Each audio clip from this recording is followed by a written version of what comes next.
Then the ass kissing begins.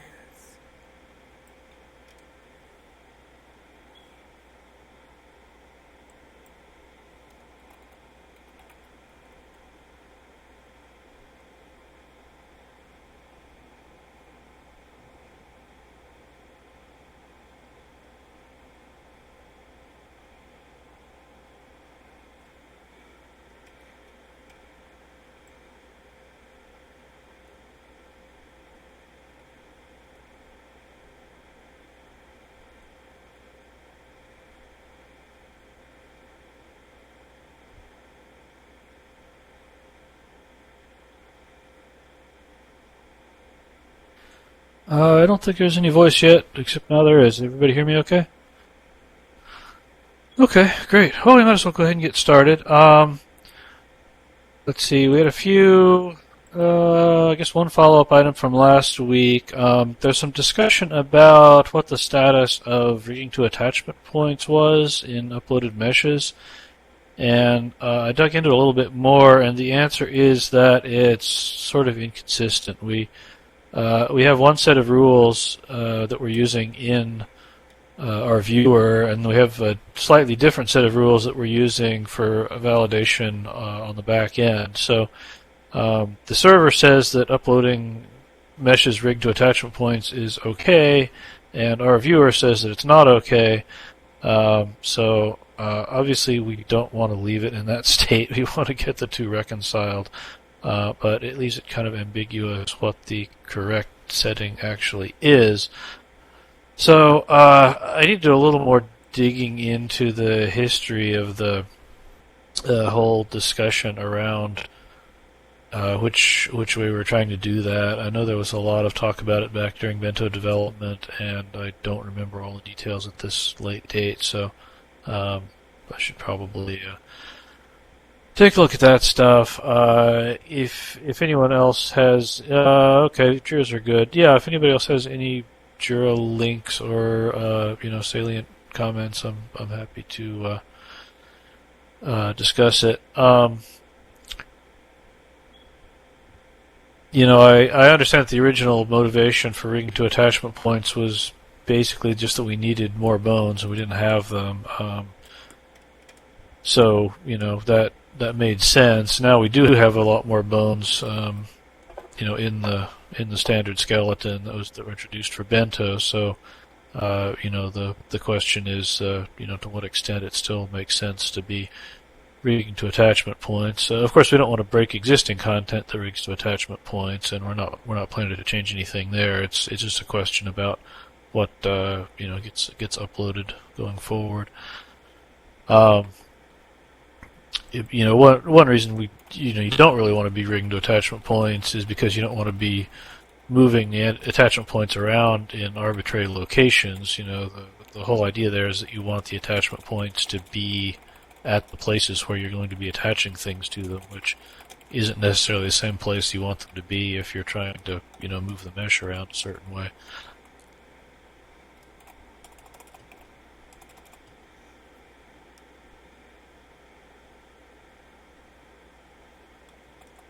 Yeah. Okay, we have a couple of interesting points here. One about being able to update old content that's rigged to attachment points, and another about being able to make clothing for avatars that are rigged to attachment points. Those are both good points.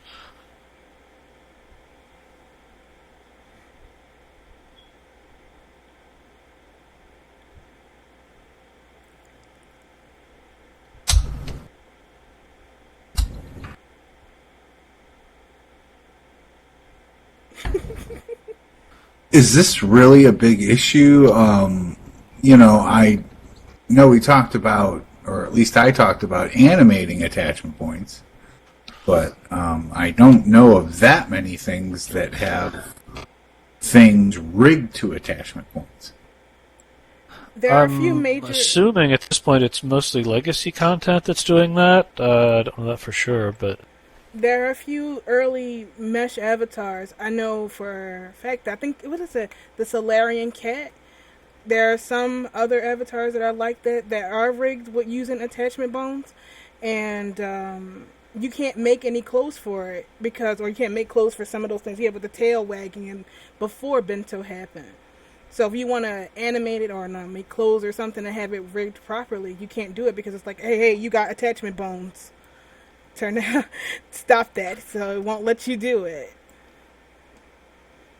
Yeah, that's a good point. I think at least recently that has been working in Firestorm, right? It wasn't getting enforced by it wasn't getting banned by our servers, and so as long as the viewer supported it, it was okay. Is that correct? Okay, no. Firestorm broken. How recently was 501?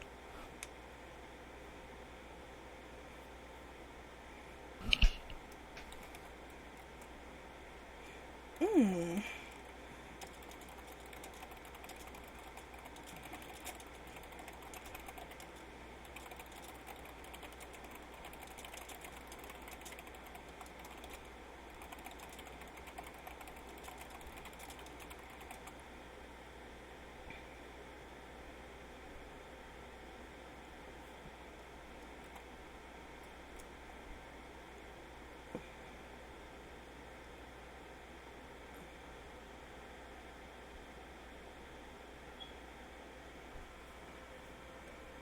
Well, whether or not by design, it probably there's and that there are some backwards compatibility use cases for it. We'll probably just leave it alone on the server side. I'll look at. I've actually filed a JIRA, so at some point, possibly during the animated object development, we'll try to get a fix into the viewer so that the viewer is enforcing consistent rules to the server, and then hopefully other folks can pick up the same changes, and we can go ahead and move on to other things.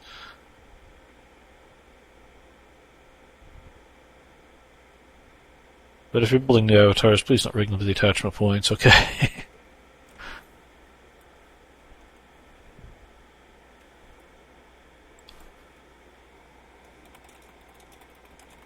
Let's see. I had a question about the crazy bone scaling animation. The crazy bone scaling animation, I did a little bit of digging into that, and it looks like there's some kind of rotations that are stored in a way that's not normalized, and so this can be treated as scaling, but they don't seem to get treated as correct scaling. So the way it works wouldn't actually be useful for implementing a proper scale, but it does seem to serve fairly well to kind of blow stuff up. Yeah, I don't know if we should be doing a little more, throttling on that stuff when we're doing, during the upload process, but or conceivably during the playback process. But I haven't heard that it's a problem in general right now. Yeah, I think we have non-unit quaternions, which is a little non-kosher.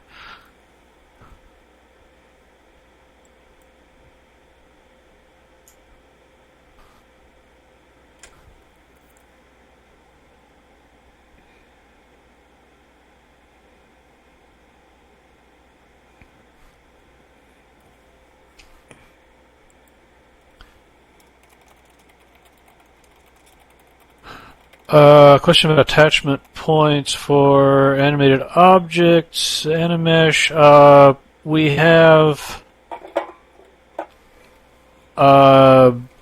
those probably. I mean, it's got the same skeleton, right? The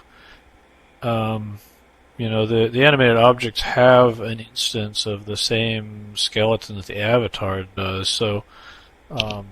I think anything that's rigged to attachment points would work just as well for those objects as it would for the avatar.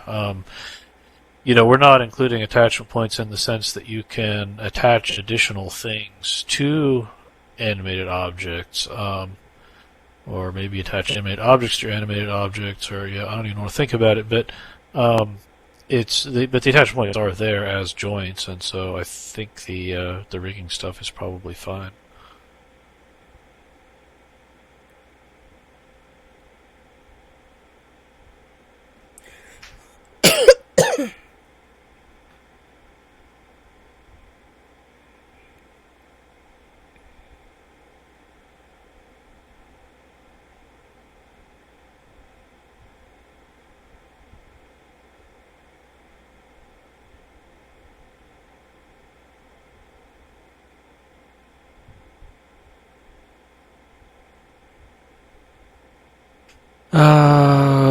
Question about something like spinning wheel. So the idea there is that you've got a static object that's attached to an animated object, and it can kind of do its thing and spin around or whatever.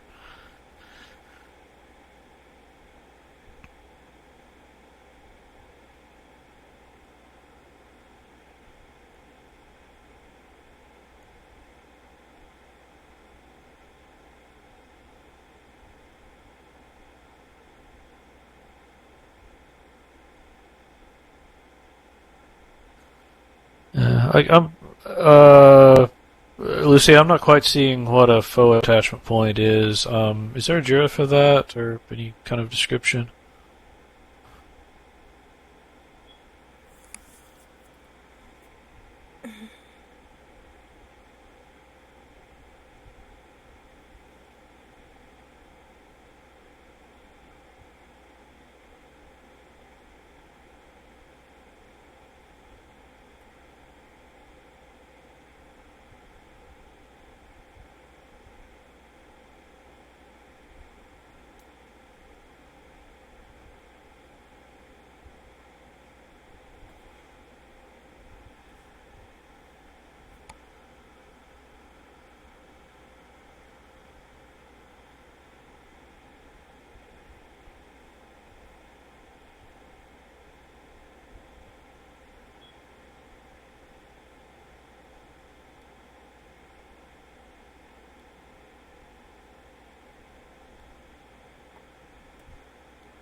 Let's see. One question: could you, for example, use Avi as a pet if it's rigged to attachment points and volume bones?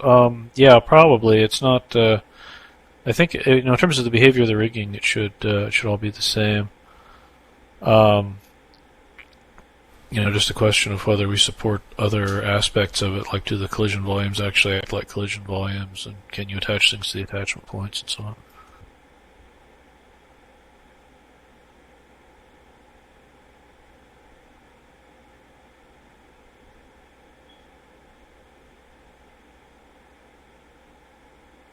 Okay, yeah, Lucy, if you want to add that as an amendment to bug 100864, that's fine. It's just good to have some kind of a persistent record of this stuff, rather than just whatever discussion we had in the meeting. Let's see. Someone mentioned that our link to Second Life Avatar Skeleton.zip is busted. Okay, first I've heard about it. Does anybody know where we link to that, or how long it's been acting up?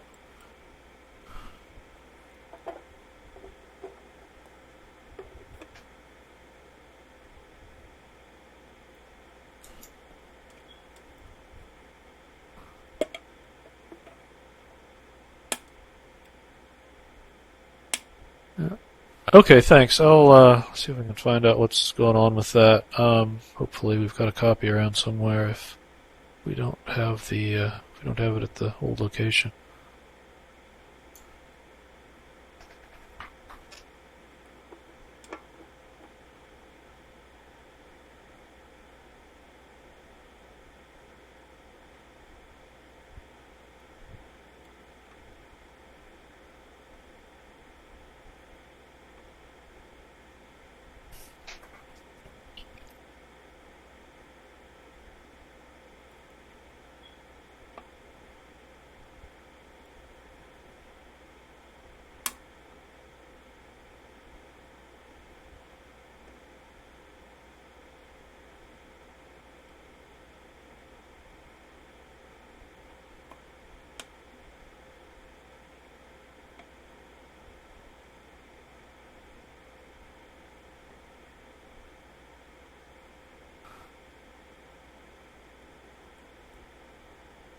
Yeah. Okay, Beck mentions that there's a Google Doc coming talking about scheme for proxy mesh rigging. Sounds good. I'd be curious to take a look when that's available.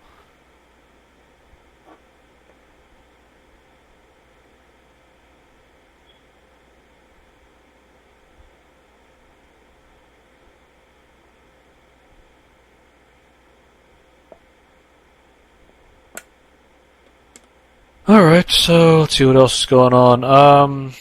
Asset HTTP viewer has been out for a couple of weeks now. I haven't heard anybody saying that the universe has exploded, so I guess that's good news, but as usual, let us know.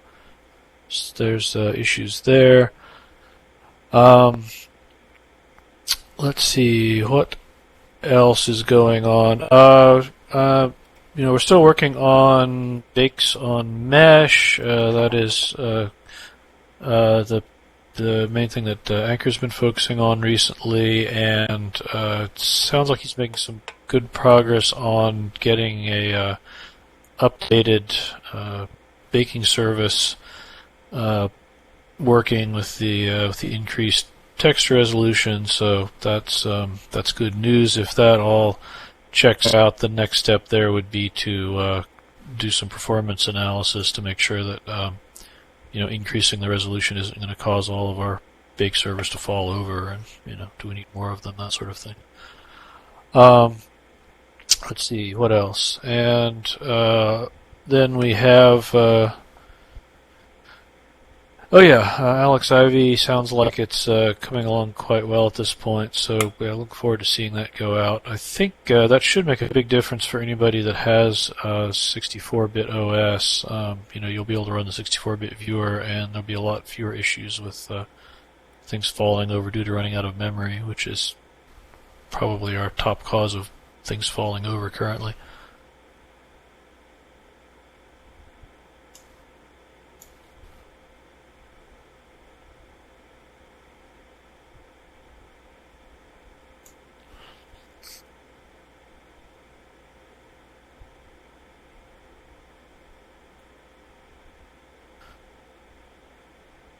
Inverse kinematics by LSL function. No, not really. I understand, that what you're trying to do there, and it seems like it would be useful, but I don't have any kind of specific concrete thoughts on what that is supposed to look like, or how feasible it would be. I'm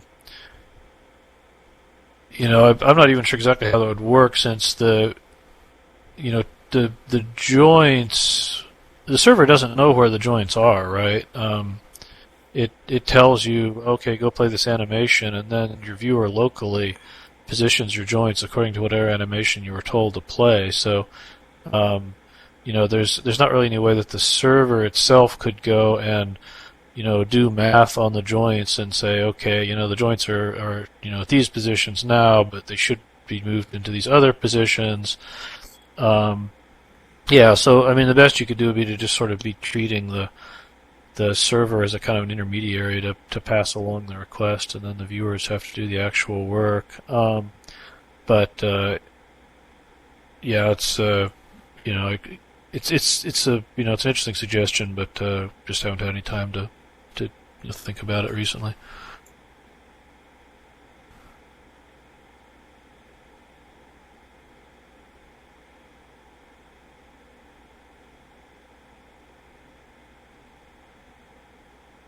Let's see, we've got a link for a proposed UI change in the mesh uploader. Change default to load from file for the various LODs. Okay, why do we want to do that?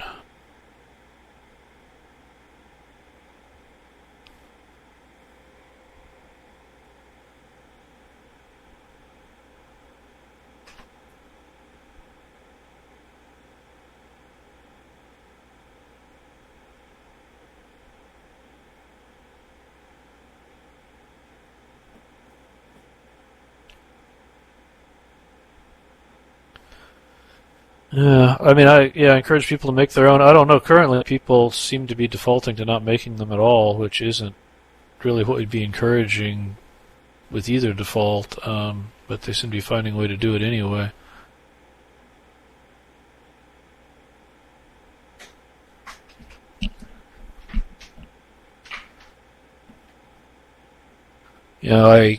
It's been a while since we did the mesh stuff, but I expect that the reason we made the generate the default was just it gives developers or content creators a kind of a path of least resistance that they can get something that kind of works without having to do any extra work. You stick give us a link to, they've already made their one file, and then you stick up a link saying, hey, go make some more files. They're probably going to say, hey, wait a minute, I don't want to do that. But certainly if they do that, they can get better results.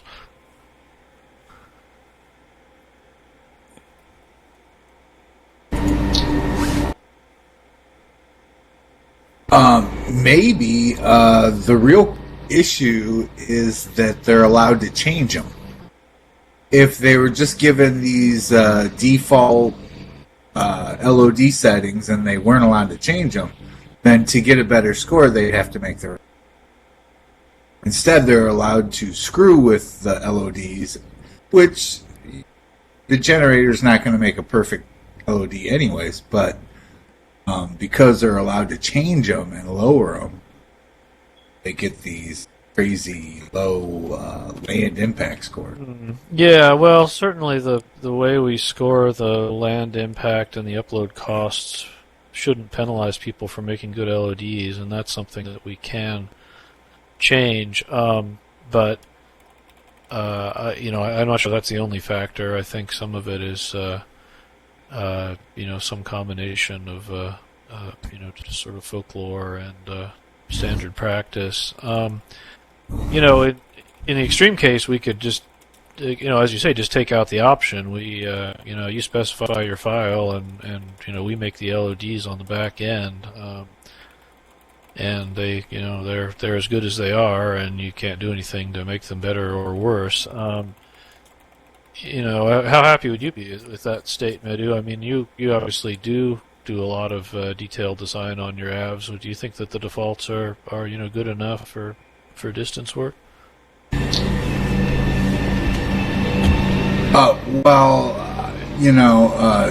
Ultimately I would want to always make my own, but I kind of, when the LOD generator came out and how it works and everything, I think it's in many ways brilliant because at least every mesh is getting LODs. Now, whether they're good or bad, hard to say, but I think having it generate it itself, I mean, we could have a world that does all that in the background and we never touch it, and then we could get terrible LODs. There are worlds that do that, but I think the way Second Life does it is perfect. It's just, you can't force people to make LODs. Yeah, so it does seem like there would be cases where doing it that way would there's probably quite a large pool of things out there where you're going to get better behavior by having forced LODs, but on the other hand, that the people who do have the inclination and the knowledge to make their own can certainly make ones that are a lot better, and are going to be disappointed if they don't have that level of control. And they're just throwing these out as ideas. I don't know how to fix the LOD issue, but it's obviously a problem, and it's something that we've kicked around various times in these meetings.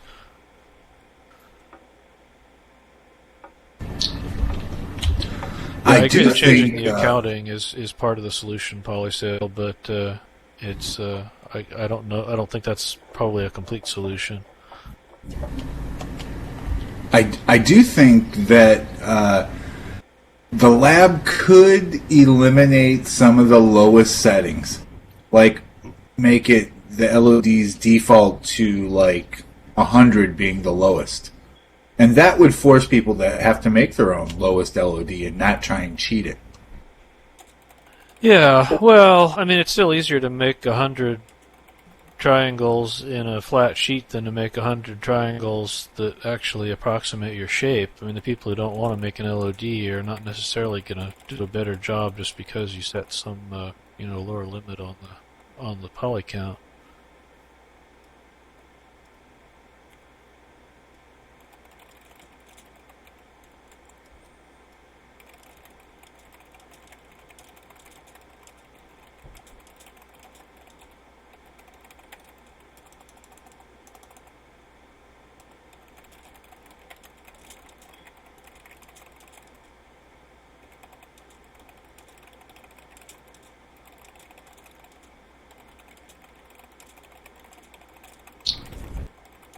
Oh, and anybody looking, we don't have proper LODs on this cat yet. I usually don't do that till the very end.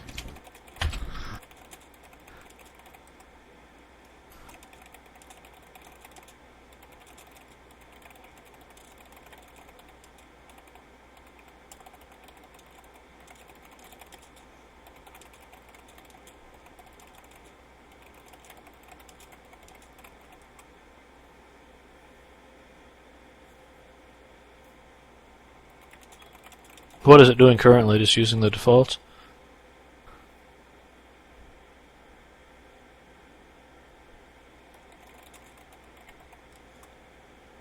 Well, I use a modified default because I don't want to pay more than I need to upload something. So. Yeah.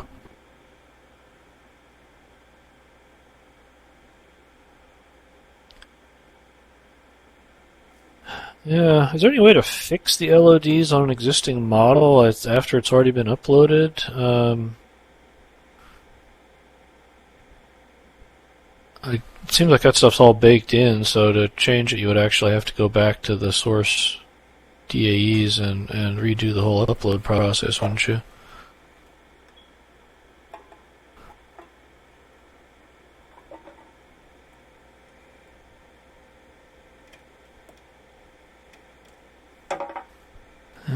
I'm not sure if there's a way to force the viewer to show specific LODs. You can certainly change the threshold for how eager it is to switch to the coarser LODs.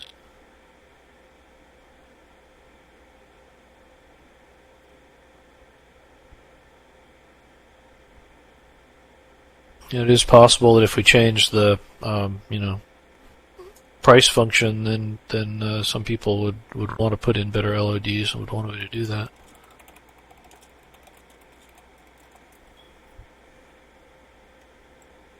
I don't think that would change anything. They'll just cheat like they do anyway. Maybe chop the body up, or like let's just say it was a body or a high poly body. They'll just chop it up into pieces and be like, oh, whoops, see, now let's lower and lower. And then you'll have multiple parts of one giant mesh when it could have just been one giant mesh. Don't increase the cost. I'm on version 35 of this cat, so... You're just talking about the cost of the upload rather than the land impact? Right, exactly. Yeah.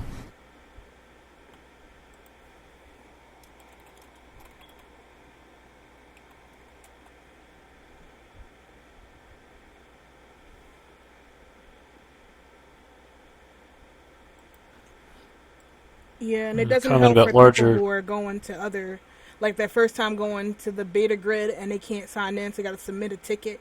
It's just like, well, forget it. I'm just going to pay up and upload it on the main grid and keep testing it out. That can be a pain. So the problem is just that you run into issues with trying to get stuff to work right on a DD?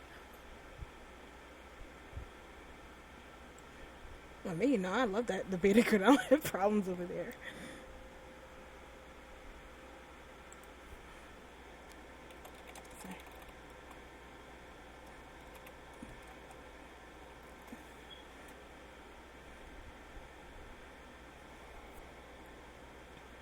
I mean, we certainly have had more problems on the test grids, including a DD, than on Agni. Getting those to be consistent is one of those sort of background things that we try to make better over time. I don't think it's more or less the stuff. It's more or less getting people to get onto it. You'll have people who are just starting out to build and never even heard of the beta grid, and then they want to go over there and they can't sign in. So No, it's their like, account just hasn't been ported over yet. Yeah. yeah. So that's always a big block to getting people to create. Like, oh, what, the beta grid? And I got to submit a ticket, and it's going to take like how long? A week? Then you're like, ah, forget it. The project has passed. I moved on. Yeah. You know, I don't remember exactly what we have it set to now, but I thought we had some kind of automatic thing where it would copy you over without you having to file a specific request.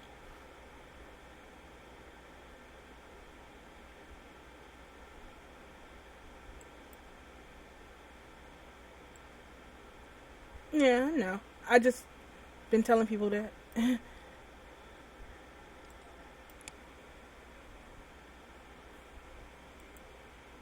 Okay, well, yeah, I agree. If you have to talk to support when you first want to get on the beta grid, that would be kind of a drag.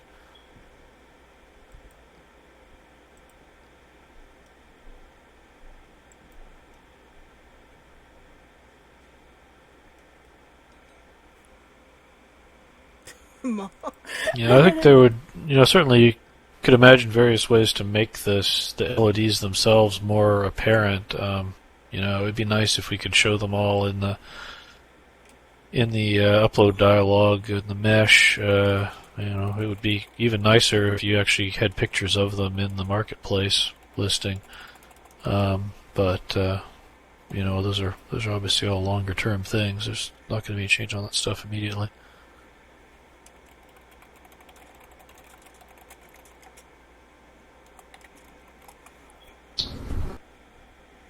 We should at least have polygon count in our listings.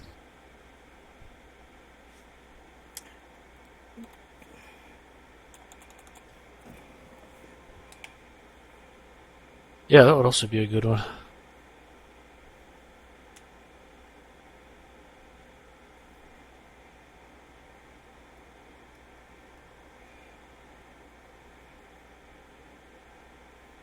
Yeah.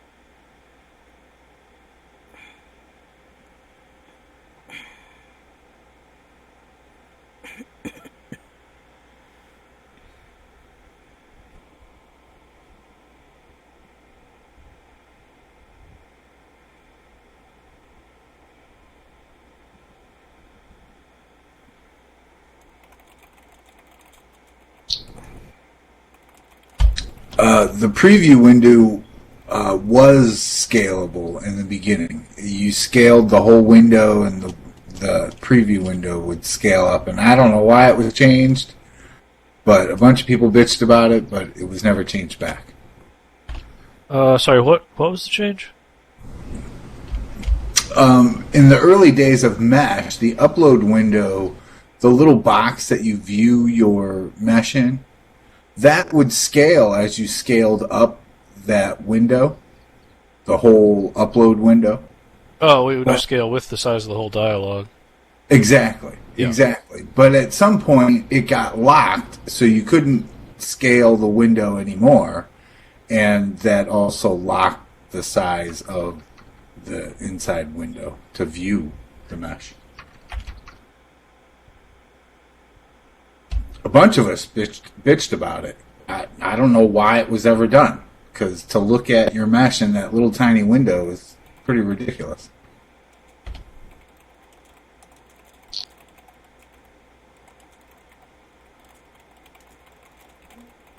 It was probably a side effect of something else that people were doing with the layout of the widgets or something. I doubt there was ever a requested feature that said, make it impossible to change the size of the preview window.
Yeah, I mean, in terms of trying to improve the LODs, you've really got two audiences, right? You've got content creators that you want to educate about why it's a good idea, and you've got customers that you want to understand. You want them to understand what they're getting and why it matters.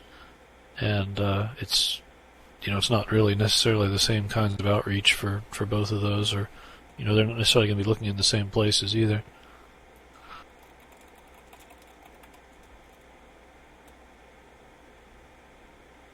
Yeah, Brooke, fire away. You can ask questions in chat or voice if you like, whichever one.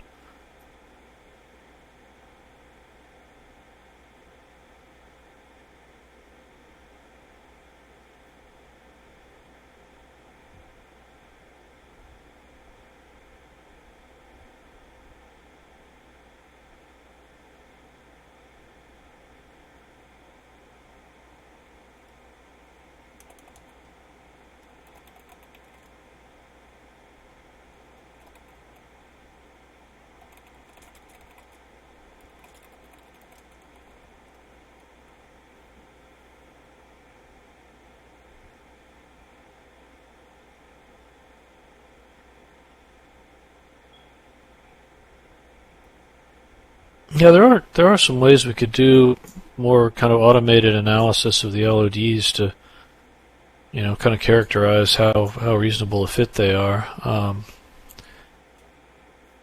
It can get a little subtle because you're really trying to analyze shape rather than trying to analyze the constituent polygons, which could get you into some complicated areas, but it's worth thinking about.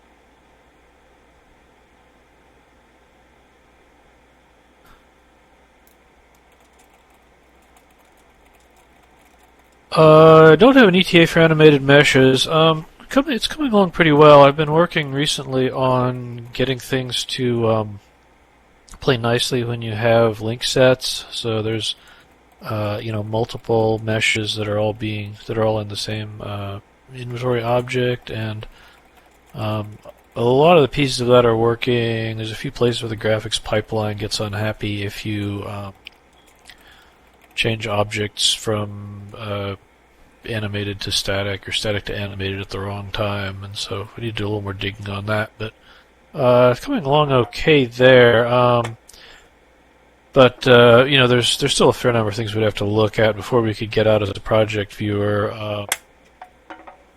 We'd have to have some way to at least some placeholder values for kind of how we're going to evaluate things like land impact. I'd have to decide, to either implement attachments or to disable them at least for now, rather than just having them do some crazy thing, which is probably what would happen if you tried it now. So there's a few different other pieces to look at. I can't tell you the time frame. It's kind of the same issue we're into with Bento, where we're trying to change parts of the system that haven't been changed before, and so you don't really know how hard that is until you kind of get in and start hanging on the code.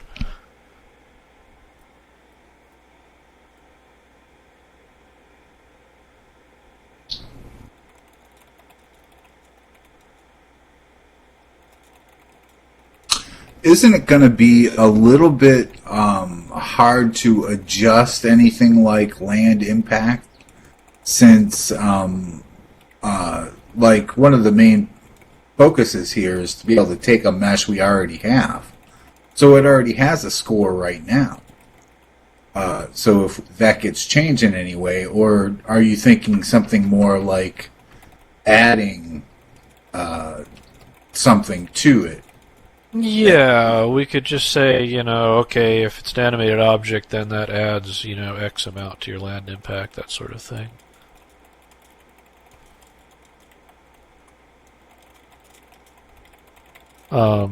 And it's okay if we get the values wrong when we first go out to a project viewer, but we at least want to make sure that we kind of have the capability to tweak it, that we kind of know where the hooks are for that.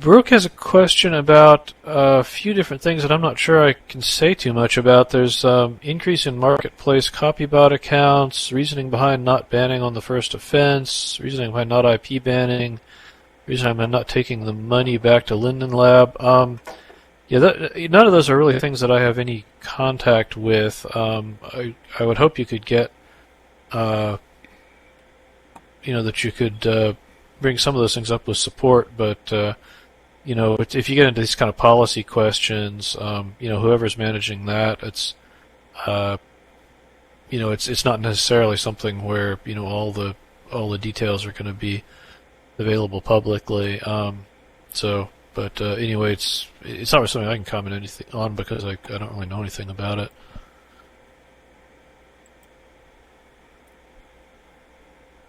I'm sorry, it's not intended as a copy-paste answer. I really don't know anything about it. Do other people see an increase in, copybot issues, or is this, I know it's been a concern for, all along, but I don't know if it's something that's gone up recently.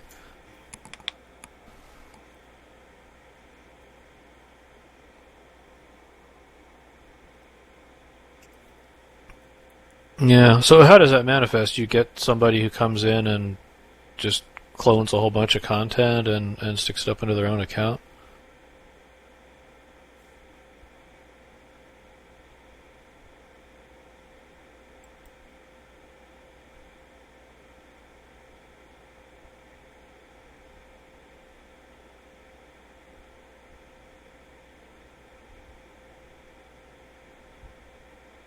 Can you hear me? Yep.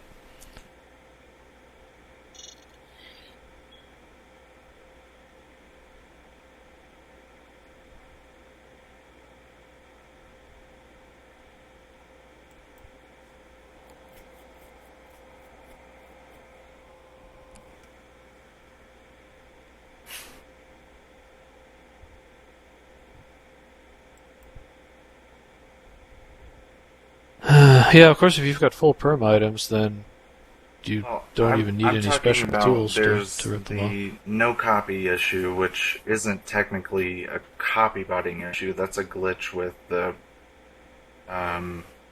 way you list on Marketplace and crashing the sim.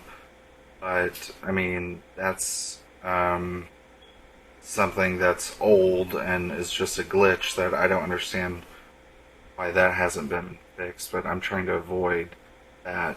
But I'm just talking about copybotting in general and why it hasn't been. I just think it's been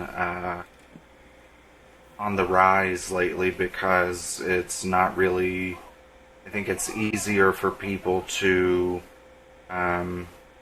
You can file a DMCA or flag one of these listings, but the person that's doing it, the account isn't banned, and then they can relist it the next day. And they can list the same item. And so and the money isn't taken away. And so there's no repercussions, I think, is the problem. And so that's what I see as being the issue. That's my concern, I guess, is what I'm bringing up, and I just, yeah. I don't know, that's just what I wanted to talk about, is Yeah. I've been on Second Life for so many years, and it's so disheartening to see people's works being stolen, and, I'm involved with the project, and so many people have mentioned copybotting to me, and it's sad to see that they're being taken over by these people that are getting their money, you know? And Linden Lab doesn't really seem to be doing anything about it. So I was just asking. Yeah. Sure, no, I understand. That's got to be super frustrating. As a technical problem, trying to prevent copying is obviously extremely hard because, if you're in a 3D environment, then you basically have to send all the data to everybody's viewer for them to be able to see it. Absolutely, yeah. So the technical side, it's difficult or impossible to do that in such a way that people can't steal the content, at least not without imposing sort of super onerous restrictions like you do all the rendering on the back end and just send people the screenshots or something like that. But it's in terms of the policy side, there obviously there are some hooks that we potentially have there, and I'm really not trying to be evasive. I don't have any visibility into how support handles that stuff. It's completely outside my wheelhouse as a developer. Well, to be fair, Linden Lab has a kind of, damned if you do, damned if you don't type of a thing, Right. but they don't police who actually owns the rights to things, so that's why they kind of leave it into the creator's hands to file a DMC, or forgive my dyslexia if I confuse those letters, but a better way of managing it on the marketplace would be nice to come up with at some point in time.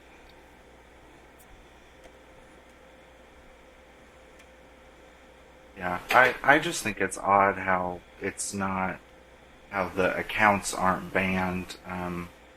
I was hearing from quite a few people that it takes up to, I think it's like 6 or 7 times that one account has to have a DMCA filed against them before Linden Lab will actually ban the account. And so that just seems odd to me.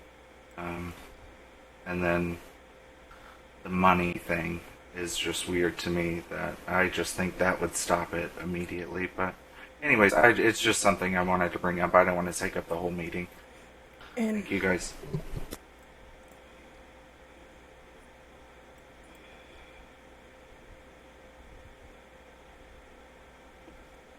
Yeah, of course, you can ban accounts, but it's not hard to make new exactly. accounts either. That's one thing that you guys are seem to be like ignoring. They're like, oh well, we can just file a DCMA against it, but there are a lot of shady ass people in this game that will see you make something and they don't like it, and then they'll file the DCMA against you just to get it off the marketplace or to change the market in their favor. If somebody else is selling something else that they have, they'll file the reports against them to get their store shut down. Y'all know what stores I'm talking about. Y'all seen it happen. Don't pretend like you don't.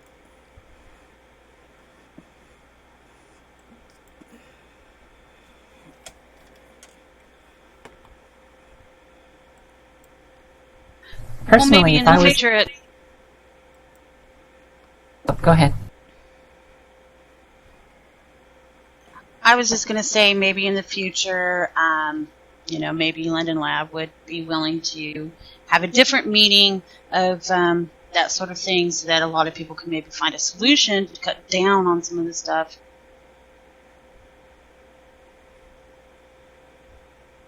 Yeah, me personally, I'd rather see like a sting operation where if I was Linden Lab, I would create a whole bunch of copy bots, put them up on the place to download, so that when somebody downloads a viewer that's a copy bot, because there's like maybe 99% Linden Lab copy bot viewers, and you log on with that copy bot viewer, it automatically flags that's a viewer account that logged on with the copy bot viewer, and it gets automatically banned. Hang on a second. I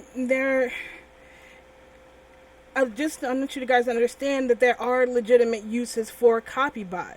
They're not all the evil, I'm stealing the store, I'm stealing this and stuff, but they can be used as a legitimate creation tool. I make countless videos, and I'm pretty sure how some of you are already throwing shade over there, acting like I'm not noticing it. No, that I teach people how to use copybots and how to use it to create and not to steal. Somebody sold something that's non-modifiable. That was the creator's decision to sell it non-modifiable, because they might decide to sell a modifiable version for more money, or they might decide, I created this item and I don't want it to be modifiable because I don't want somebody to mess up my artistic integrity for the thing they created. That's the creator. Oh, sorry. Now, if you're a creator and you've lost the DAE file or something like that of your mesh and you can't recreate it, I could see that might be a legitimate way of using a copybot to retrieve a mesh that you yourself had created, but that you lost the DAE file, your computer blew up or something like that. That is one of the few reasons why I think you could use a copybot for a legitimate purpose. Well, there are other reasons as well. Sometimes you have creators who are just straight up left and they're not supporting it. Then you have your own things when they ask you, can you make a mod for this? Can you help me fit this? I paid for it. It's not working. And the creators don't want to do it when you yourself can fix it. That's another way here. Or if you just want to add your own color to it, when the creator is like, oh, well, I'm not going to, here's an item that you paid money for, and I'm not going to change it. But you're like, well, I bought this. I should have the right to change what I want to change on that. You know, you are given. No, because when you bought it with those permissions, knowingly that permission was non-modifiable. If you wanted something that's modifiable, you should have bought something that was marked modifiable. Everybody who sells stuff in Second Life, those permissions are made public before you buy it. If you don't want something that is non-modifiable, don't buy it. But then they have the things that are mod, but you can't, the creator may not even know how to do it. So then I'm just saying, there are ways that copybotting can be used to help a person create, and there are ways that it can be used to destroy. And I don't think it's right to punish it all just because of it. Even something simple like building a house and prims, and then being able to convert that prim house into a mesh house with all your textures and your information and stuff like on there, using a copybot viewer to do that versus having to pay somebody, 5,000 linden for it. You can export what you create out of Firestorm. But you can do that out of Firestorm, and I know that. But when you try to do it with Firestorm, it doesn't allow you to grab all your textures and things like that. It does. As long as you're the original creator, if it does. You bought the text, you don't need a copybot viewer to do that. If it's all of the assets, your original creation. If you bought all of the assets and stuff like that, and then you have it, it is good to be able to do it all in one, rather than like, this is full perm, can I still export this? This is like, oh, this is copy. The person made a mistake. Can you change the permissions? Oh wait, I'm not going to be on Second Life forever. So you can be able to export it. I'm just saying that there are ways you can use a copybot to create rather than just stealing, what you guys are just like, oh, well, yeah, stealing. It's not. There's a difference between to turn into like a whole thing, but I'm just saying I think it's becoming such an issue that people are they're leaving Second Life or becoming seriously dissuaded from creating content in certain ways.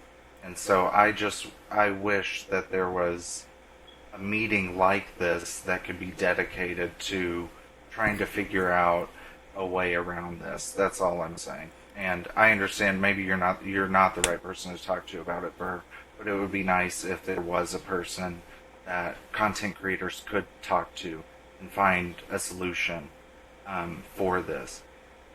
I was just going to say that there is a difference between modifying something for yourself that you bought. It's not going to harm that many people if you're just modifying something that you just bought for yourself and you're not going to redistribute it. That's like a misdemeanor. It's still wrong, but it's a misdemeanor. Selling somebody else's creation or giving somebody else's creation for free, that's basically a felony, in my opinion. So there are different levels of how bad is a copybot. Yeah, I agree. That was the original concern that was raised, was people putting copies in the marketplace, right?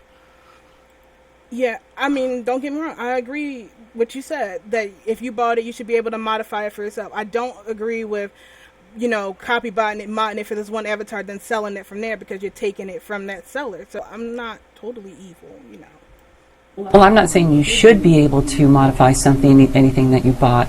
I was saying that it's a lesser of two evils as far as it's like a misdemeanor versus it's still illegal versus a felony, which is actually selling or redistributing somebody else's hard work that they put into it.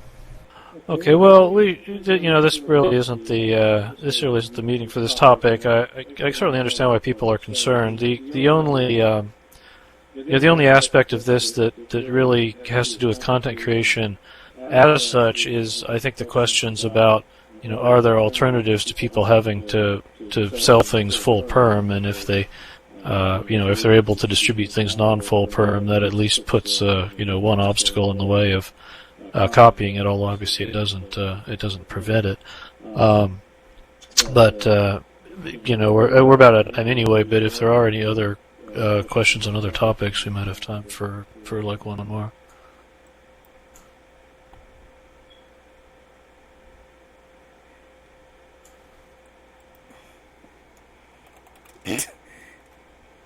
I had one on the animated rigged mesh, but I can't remember what the question is. Sorry.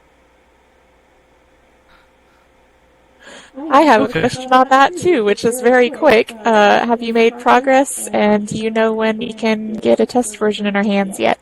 Yes, I made progress. No, I don't know when I'll have a test version. I was talking about that a little bit earlier. We've got I've been working with getting link sets to work, which means kind of one object in inventory that corresponds to multiple, prims, and that stuff is coming along well. But there's still a bunch of other things that are going to need to be looked at before we can actually get it out as a project viewer. So we'll keep you posted. I guess the other thing I should say is that we've had some changes to our internal meeting schedule, so I think we actually should be able to meet next week at the usual time. Normally we don't have a meeting on the first Thursday of the month, so I will update the calendar on the wiki for that, and if anybody is free to swing by next week, we can chat then.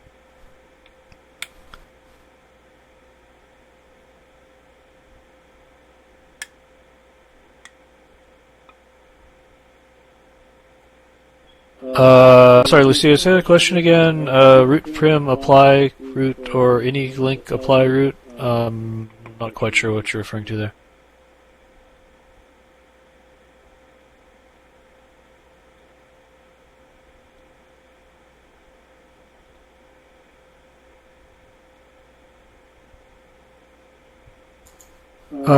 Yes, I mean the idea is that you've got a single skeleton that's associated with the applying the skeleton. Oh, is it UI or script? That is there's a UI element to basically check a box to say, okay, make this thing animatable. So it's a persistent property of the object, and then once something is animatable, then there's a skeleton that's basically associated with the root prim, and any rigged children of that prim will also be animated by the same skeleton.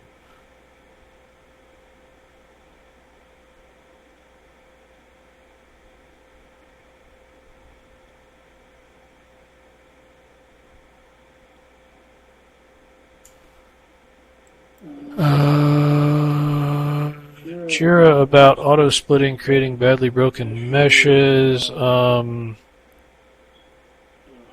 triangle counts on a single material or face. Has this changed recently?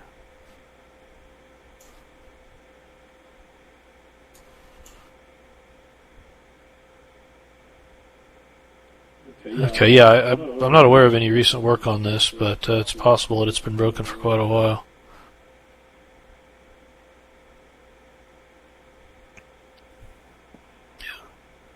Okay, I'll take a look at that. Thanks.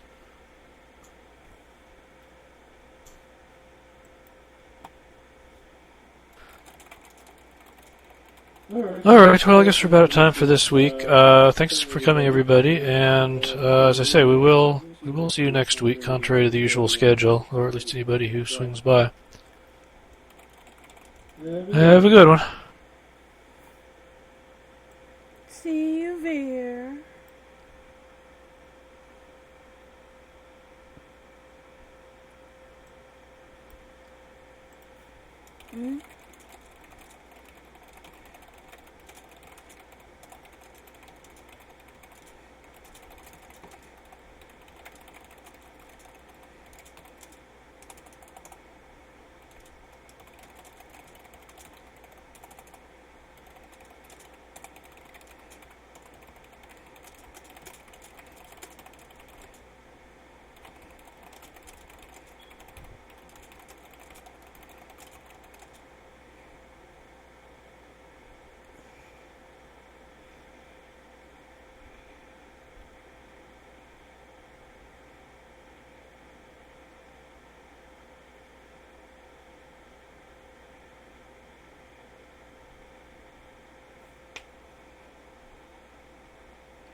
I've seen that, Zuby, and I know it doesn't mean anything, but I am sorry that that happened to you.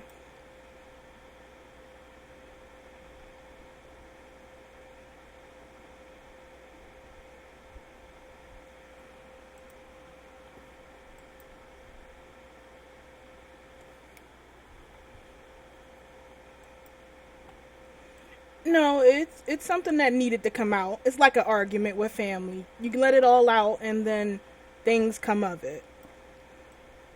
You see where everybody stands and get points of view that you didn't have before.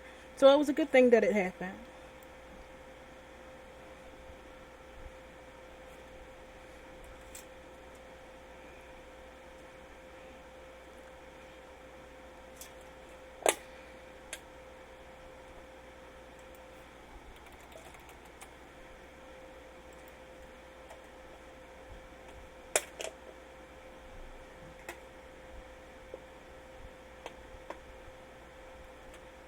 But there's really no way to police it. I mean, even if you do register all of it.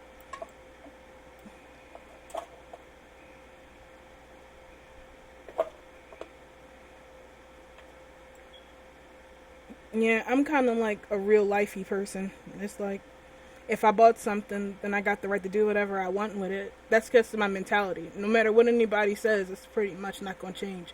It's got something to do with being a Taurus. We're very stubborn.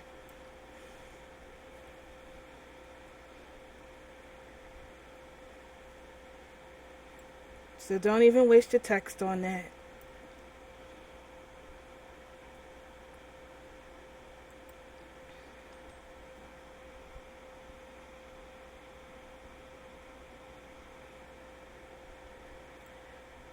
I guess.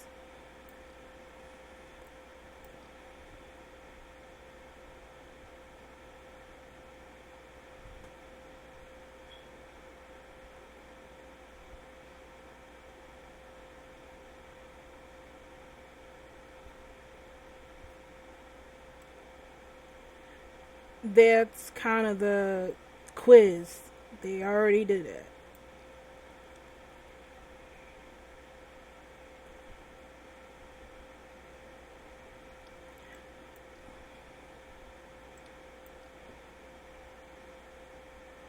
But, you just got to realize that it's the internet. It's life in general. Even if you put anything out there, somebody's going to either buy it and then do what they want with it, or steal it and do whatever they want with it. You can put all the protection copy things in there you want. If anybody wants it, it's going to do it. It's not right. It may not be right, but that's just the way life is. And the sooner you accept it, the less headaches you'll have.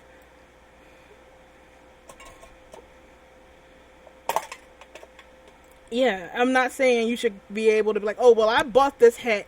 I'm going to copy bot this hat and then I'm going to modify it and then sell it. I'm not about that. I just think that I can buy this hat, I can extract this hat and then edit this hat the way I want to because, yeah.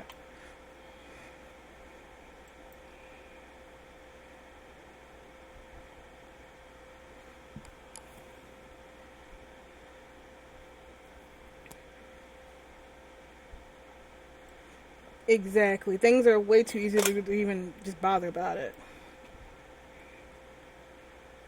It is verified because you have to have a PayPal or a credit card that has your bank information or stuff like that on there. So they have people's information on there. It's why bother, dude?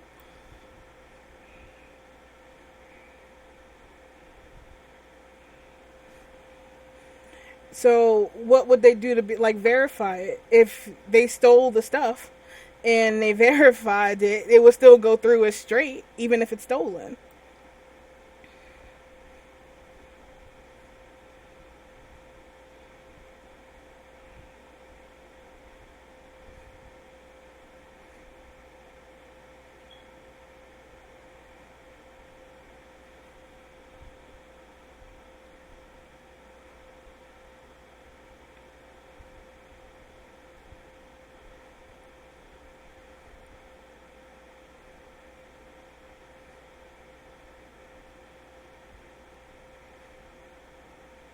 Exactly. Pirated software, listen to music off of YouTube. Nobody here is 100% white.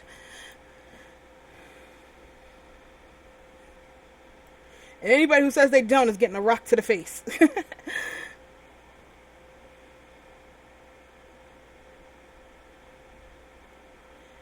Now, I can tell you I don't know who or when that happened, but from a goon dark side perspective, money isn't something that people go into there and do.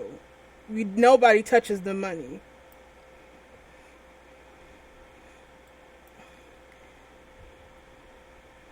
Exactly. It's like drugs, you can't stop it. So you might as well try to be open with it and at least be open with it underneath your terms or so. I'm just going to be honest with you. This whole thing, well, at least my copybot adventure started because all I wanted to do was change my hair color. And the creator was like, no, I don't change color. I don't do custom things. And all I wanted to do was just have pink hair. I don't know, because there are people in here who think that I'm trying to keep it as a secret, and so they try to throw shade or whatever, and I don't care.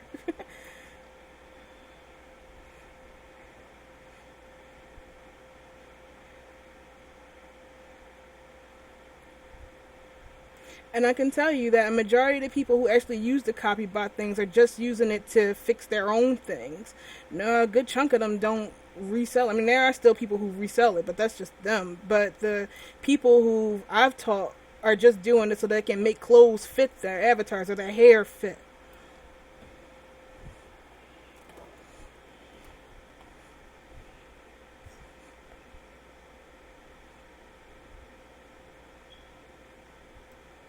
Good Lord, that's a lot of hands moving.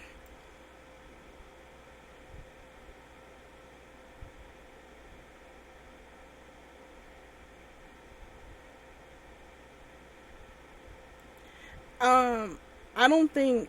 I think the only people who sell their copybot viewers is King Goon, and no one else really. Copybots are for the most part free. Your information's kind of outdated.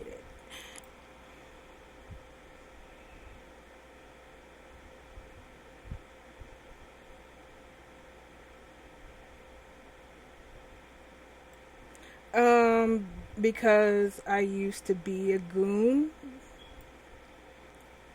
A lot of them don't have malicious code in it like it used to because nobody wants their reputation fucked up like that.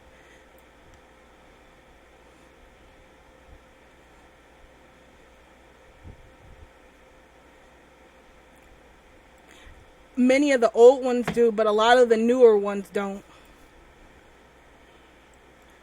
like if you're thinking this has a back door in it, they're going to steal my things, then a lot of them don't. That's why they are open source, to show people that their stuff is legit. Because after the big backdoor stuff that happened, everybody's like, scared cats. So nobody wants to risk their reputation being sullied by making a backdoor.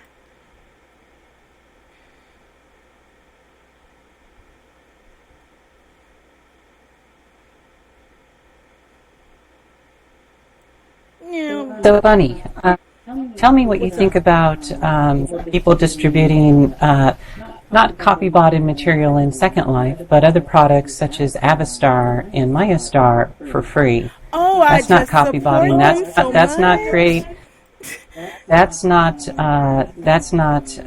taking something they bought and modifying it. So tell us your opinion on that. I see what you're trying to do there. You can just straight up ask me. You don't have to try to play coy.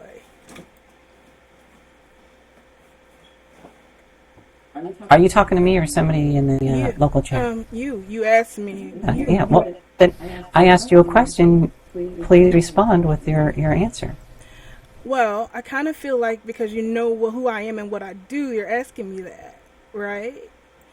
Or am I just being like, my inflated ego? That's also a thing about being a Taurus. No. You're talking about the copybot stuff that, it's that a lot of people using copybot are modifying things they've already bought. So that the original content creator, was paid for the original thing. I'm asking you about Avastar and Mayastar and other tools that are not sold within Second Life that can't be copybotted, but that people are distributing for free. What do you think about that? Because Avastar and Mayastar, we're not getting paid for those copies. They're not modified. So what do you think about that? What's your opinion on that? I just love loaded questions. Let's see. How would I answer that? Yeah, it's the internet, so.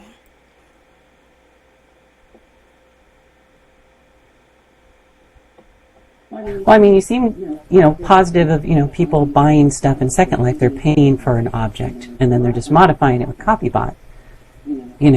So that to me, like I said, if it's against the terms, person may have made something non-modifiable. I don't necessarily think you have the right to modify it, but like I said, it's a misdemeanor. It's not going to really hurt anybody. I'm not really super against it, modifying something that you've bought if you're not redistributing it to other people. So that part I can see, and don't really have a huge problem with it. But the part I want to get your opinion on is the stuff that people do distribute for free, that they're not buying, and they're giving it to other people. What's your opinion on that? It's not, You know what? I guess I would. Though I'm advised not to. I'll answer it. It's there. People give it out. People are going to download it. Whether it got it from me, or they got it off a website, or they just downloaded it from a friend, they're going to do so. Now, with me and Avastar, because, guys, I'm pretty sure you know what I do, I tried to make a balance with that. I said if anybody downloaded it from me, or they got it from me, then they need to support Gaia as well, and then give her donations from one object. I had a whole video on that, had a whole Operation Planeteer, where people are donating money that they get from their object, what they did it. Now, some people decide they want to do it or not, and that's just my way of trying to balance out her scales. I mean, if they got it from somewhere else, they wouldn't even give the money back. If they got it from there, then whatever. Ugh. I should just type this. It's easier to type than to talk. I know, and that may not seem like a lot of money to some people, but to others it will. And I know a lot of them are like, if I can just get it now and create and generate money, then I'll pay it back. Those are the kind of people who really watch and follow along with me. Well, it's shitty to you, but hey, it works.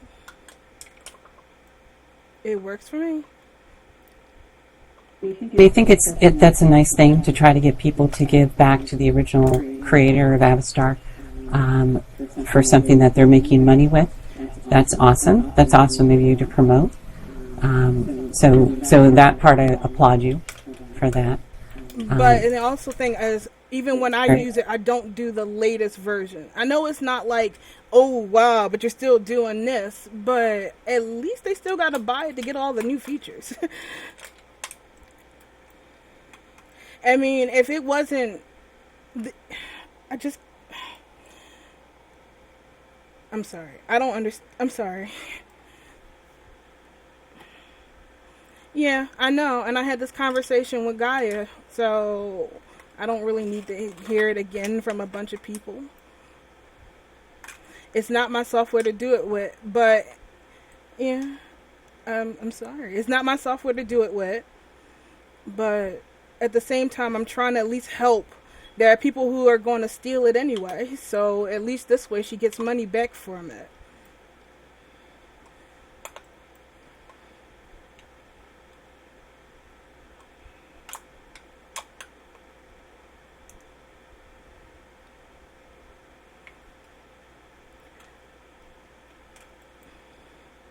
I can only hope. I just encourage people to do it. I mean, it's not like I'm making money off of this stuff either. I don't even get YouTube ads or donations or anything like that from this. Any money that people send to me, it always goes to Gaia because she was the backbone of the stuff. So, yeah.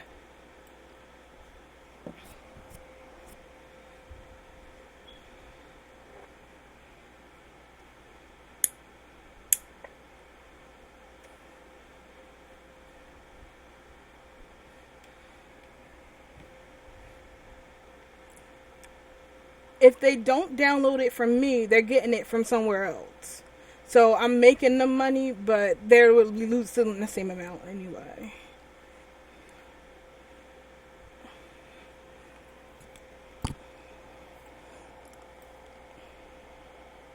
Mesh body creators.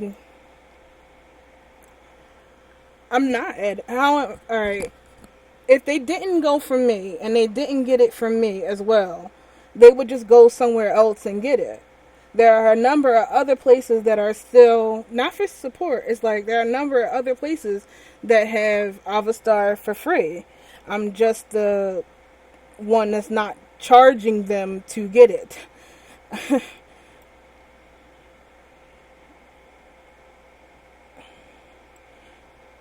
I know, right? It's great. Me personally, how I feel about pirated software is if somebody is really, really poor and they need a software to make some money to get on their feet because they're really super broke, they're really super poor, I can understand that. I can also understand if there's a program that doesn't have a demo version and somebody really wants to try it out first before they buy it, of trying a pirated software version of it. And if they do like it, hopefully they would then purchase it. So, you know, I'm not a total hard ass when it comes to pirated. I wish somebody would contact me first if they were really super poor and they say, I am just totally broke. I can't afford it. Do you mind? Could I have a copy? I might give them an older copy. Say, here, yeah, try an older copy and make some money. And then when you've got the money, go ahead and buy it. You know, I would much rather do that. But a good chunk of the time, they update. No, I'm not. I see a lot of times they download the one that I use just to learn how to do it, and then they buy it in the end. A lot of times, help me out with this. I'm using the same thing you are, and then they come back like, well, now I'm on this one, and I'm using this one. I just bought this, so they start out as trying, and then they get it in the end. I don't know. That's just how it is. And thanks for.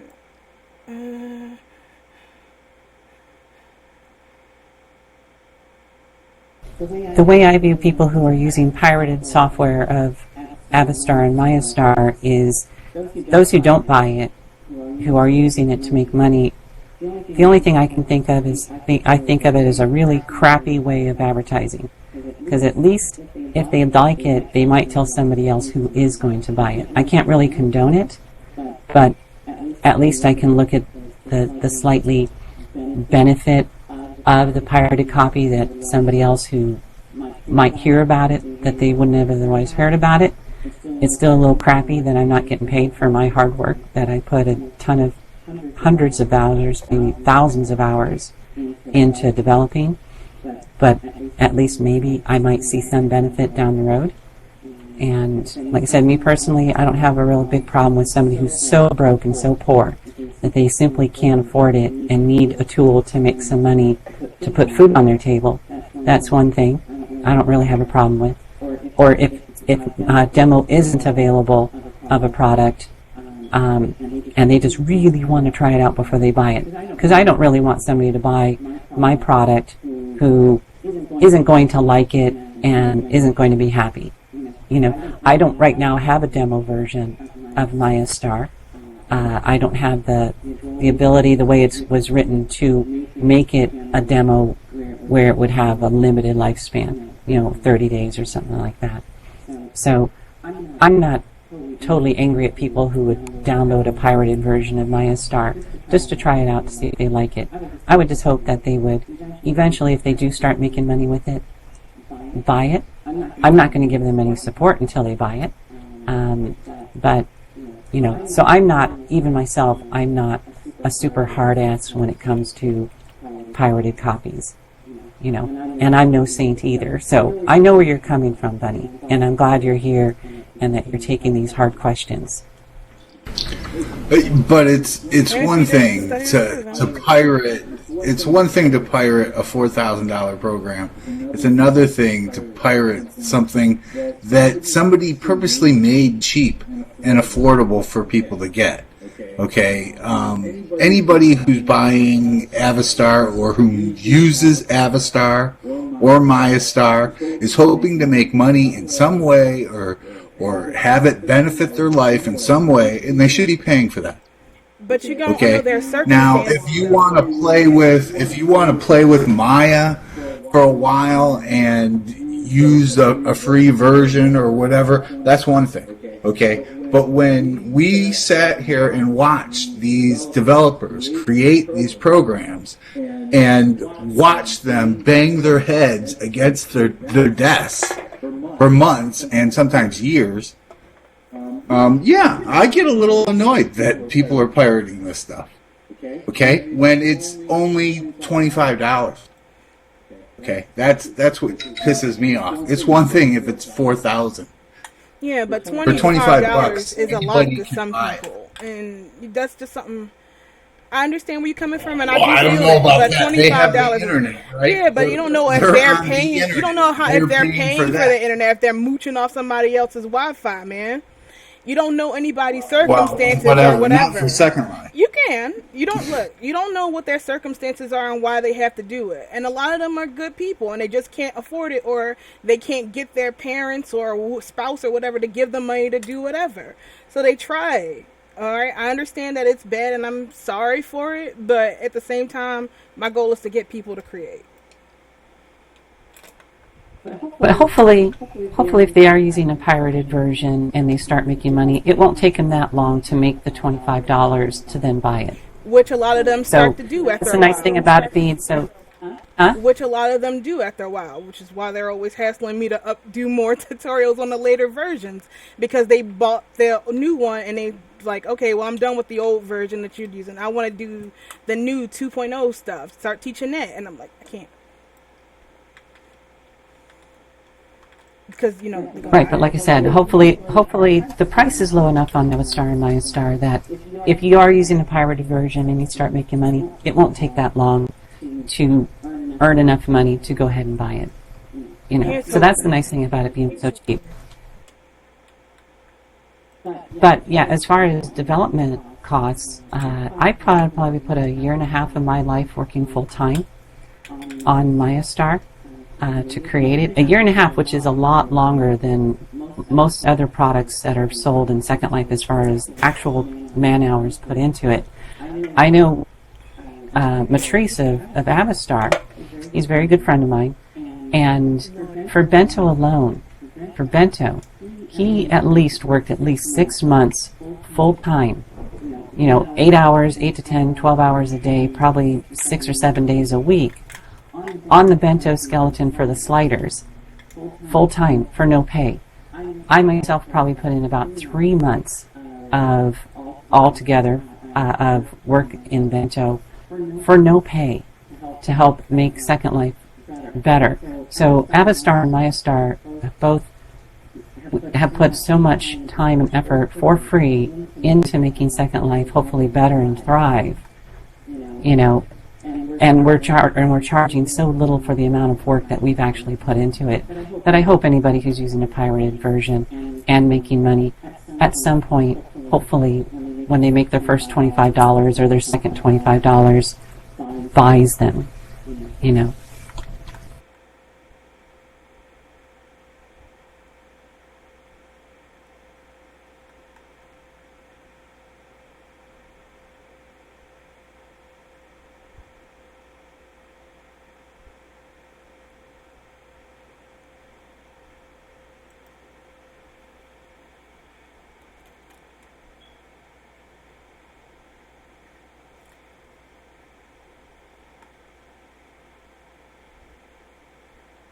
As far as copybotting something and selling it on the marketplace, I don't know why Linden Lab can't come up with a marker that's built into the mesh that is, no matter even if it's copybotted, that it shows the original creator, so that if the original creator says, "Hey, that's my item," that they can't say, just simply get it, download it, Linden Lab download it, looks at the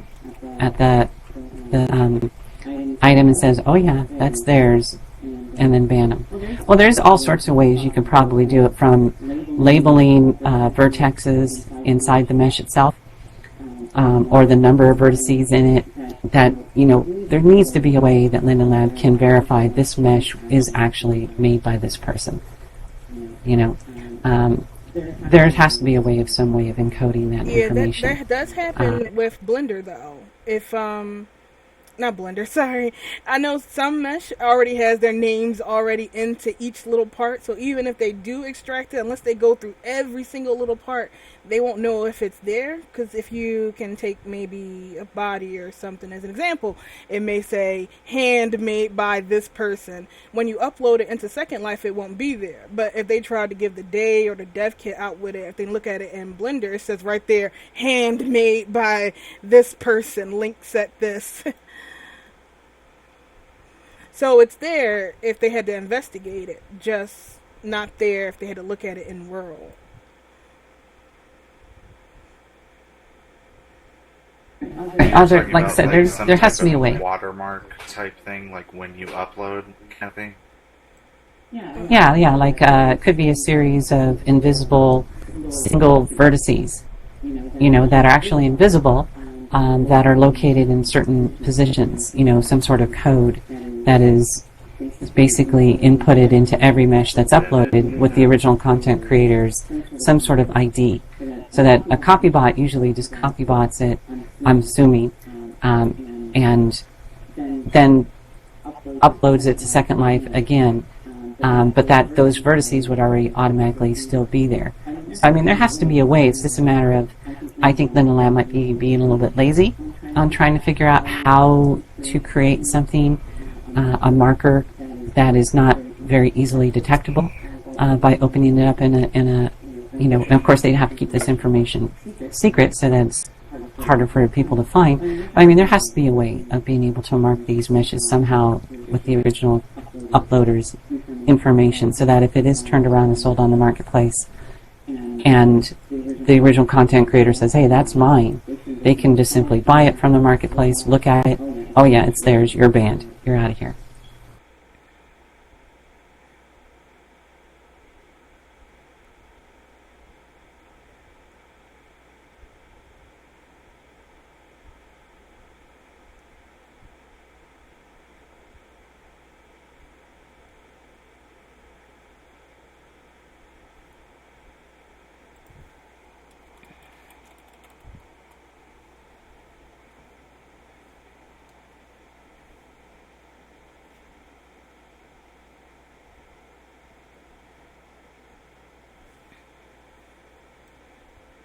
Yeah, but then you're just going to get the people who just don't care. Like, yeah, I know this is a copy of that dress. Here it is. Mom's version is better. Take it. Even if they do file the copyright for it, it's going to be like, well, I don't care. I'll just upload it again. So no matter how much work and effort you put into it, there's just still going to be the people who just don't give a damn.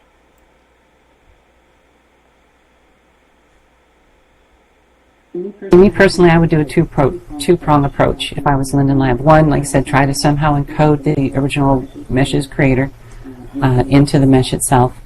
And two, honestly, if I was Linden Lab, I'd make about 100 different copybot viewers out there, have websites that don't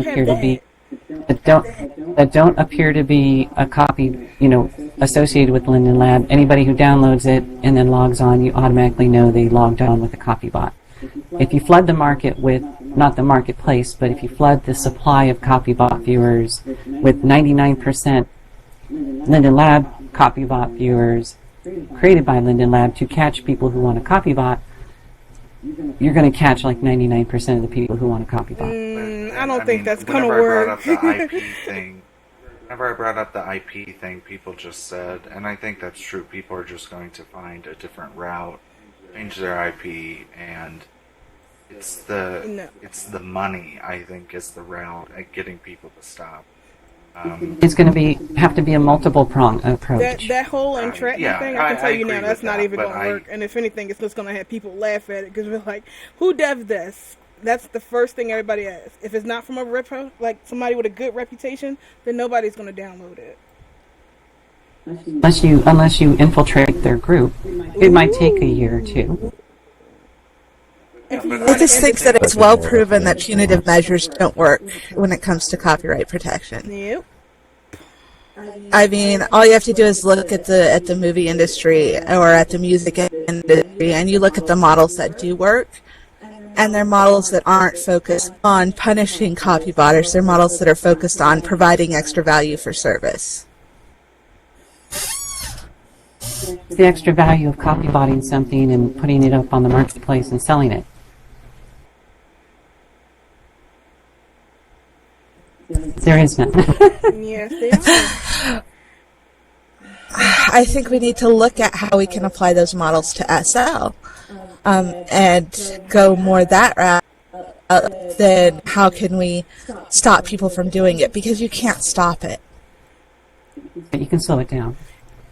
But why waste time with doing I that? don't. I'm not saying stopping it. I'm saying I think it would slow it down tremendously if you don't allow people to keep their money, is what I'm saying. Because I don't know if you can compare it completely to just sharing music like Kazaa, because you weren't getting paid to do that. I mean, I think Yeah, that if would they still did, be going on. If they did find the people who were selling the copy-botted meshes, that would increase the risk factor and maybe not make it worth it for them. Right. I mean, you have to have payment info. So, I mean,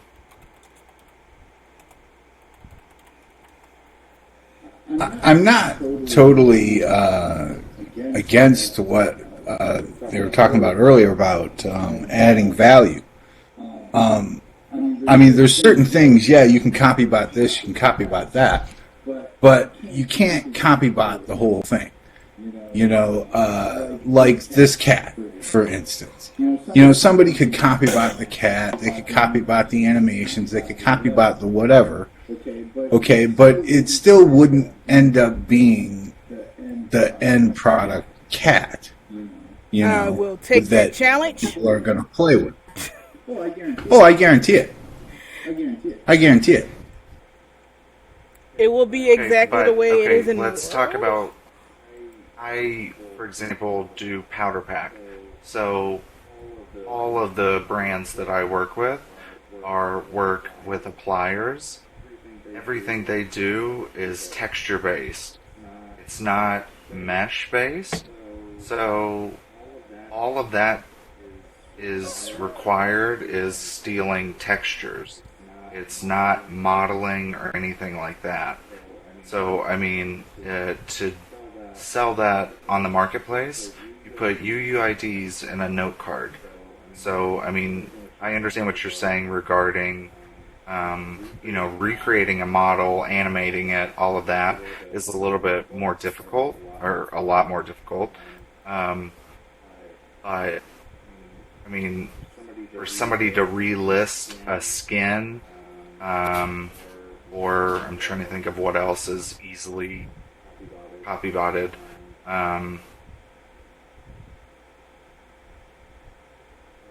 That can go up there over and over again. Skins and appliers can go back quickly on the marketplace without yeah, I know. being really there's no consequences for it. I can understand your pain for that, and I see exactly where you're coming from. But I think it's going to be one of those things where, as a creator, you're just going to have to accept it. That's just the way this world works. It's terrible, but how do you tell that? How do you tell that to somebody? Well, make your products better. That's just the way it is. And don't. Now wait a minute though. Okay, if you're gonna say that's just the way it is, okay, the way it is how we got here. Okay, the way we got here is people paying for things. That's the only reason I'm here. That's the only reason anybody's here. Now, if you think that the world is going to be taken over by these people who want all free stuff, and we all need to just sit here and accept that our stuff's going to be stolen, well, then you won't have all this stuff anymore. Okay? If people don't want to pay, the stuff won't exist. Then the people who made it will suffer None of just us as will much. be here anymore. That's the thing. You got to think about what do you want more? People are going to steal your stuff regardless. And you got to make your money while you can make it. And if it's gone, it's gone. That's it. Just make the next thing. I know that's a sad thing to say, but that's pretty much how the cookie crumbles. That's the major disadvantage with the internet. Someone tries to steal your shit in real life, you can just whack them with a stick. Yeah. Can't go around whacking people with sticks over the internet. Exactly. It's the internet. Once you start putting stuff on the internet, you're pretty much giving it away. You might as well just grab the money while you can and then stick over the internet. Chalk it up as a loss when it's gone. Make the next thing. I'm stealing that idea. And also, can I have a copy of that stick? I want a bit wet. Well, I want to whack people. The reason why a place like Second Life, works is there's enough people here that don't want to steal and that want to pay the creators for what they did, because they understand that if their favorite creators make all this money, they're going to make more products or better products or whatever. And enough people understand that a place like Second Life exists and can function and make a profit, as well as the people inside of it. So that's not the world, the people who think, oh, well, everybody copybots and whatever.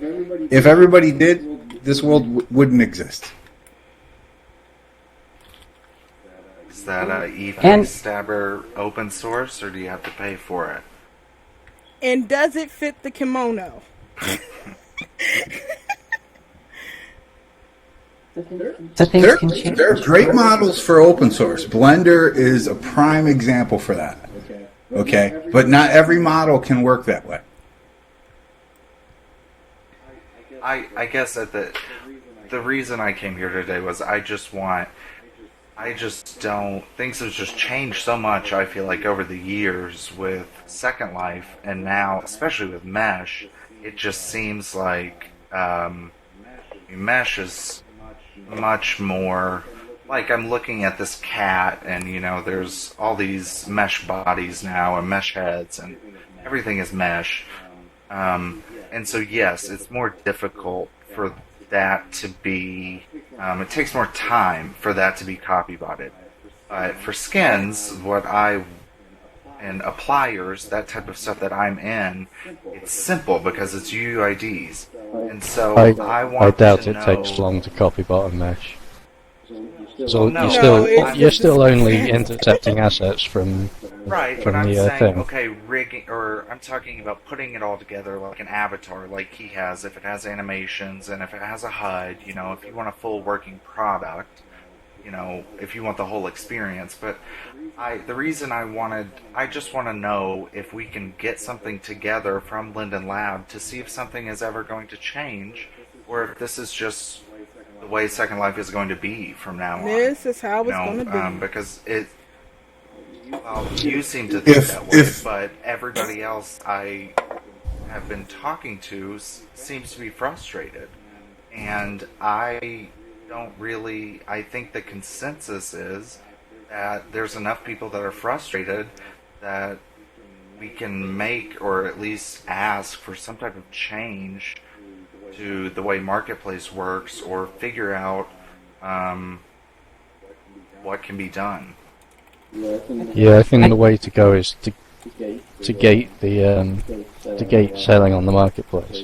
So you can only sell on the marketplace if you've met certain conditions.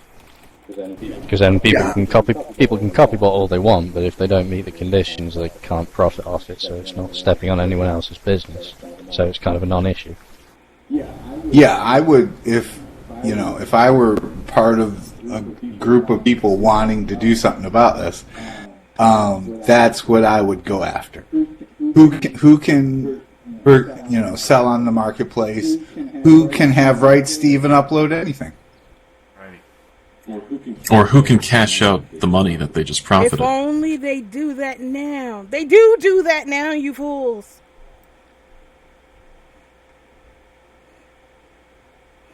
They already verify. You can't even create a store on the marketplace unless you had a Linden X transaction. You're verified with a verified PayPal or some sort of money source, which means you already have all your thing on. It wouldn't have to be something like that. It would just have to be some. There would just have to be some additional requirement. Nothing that would actually turn away someone who does actually want to create and sell stuff, but enough that it would turn away people who are just going to copy and rip stuff. I say you should only be able to sell on the marketplace if you own land in Second Life. Oh no, that would suck. Yeah, that was. I have absolutely no intention of owning land. But... How about a DNA sample? Yeah. It has to be mainland, I'm sure. But I also think that Linden Labs should have a lot more land products, even one just for creators. Like sandboxes? Those ancient relics. Something like that. They have all this wasted mainland. Why don't they use it and do something with it?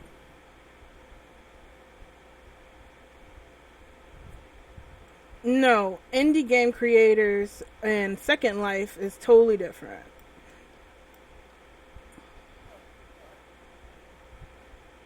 Yeah, they do have sandboxes for There was a big argument about that in the creation groups when they found out they were premium sandboxes. Like, why are they premiums?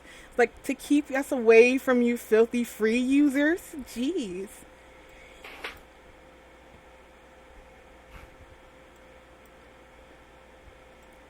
Yeah, they're nice, though. They're quiet and huge.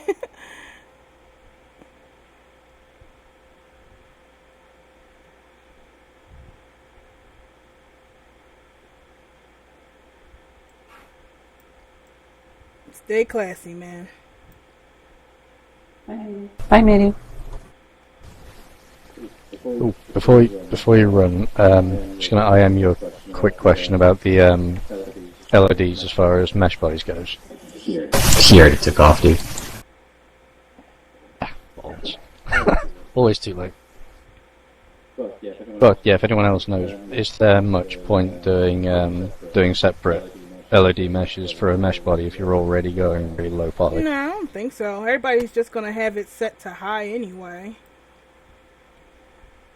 High or medium. Nobody really uses low. During the meeting I sent the Black Dragon dev a question asking if they'd be willing to put in a setting so you can force the viewer to show specific LOD levels? Because I guess no viewer has that. And that just seems like it would be a really handy tool for making stuff. And also because, like, all the other viewer devs are not very approachable.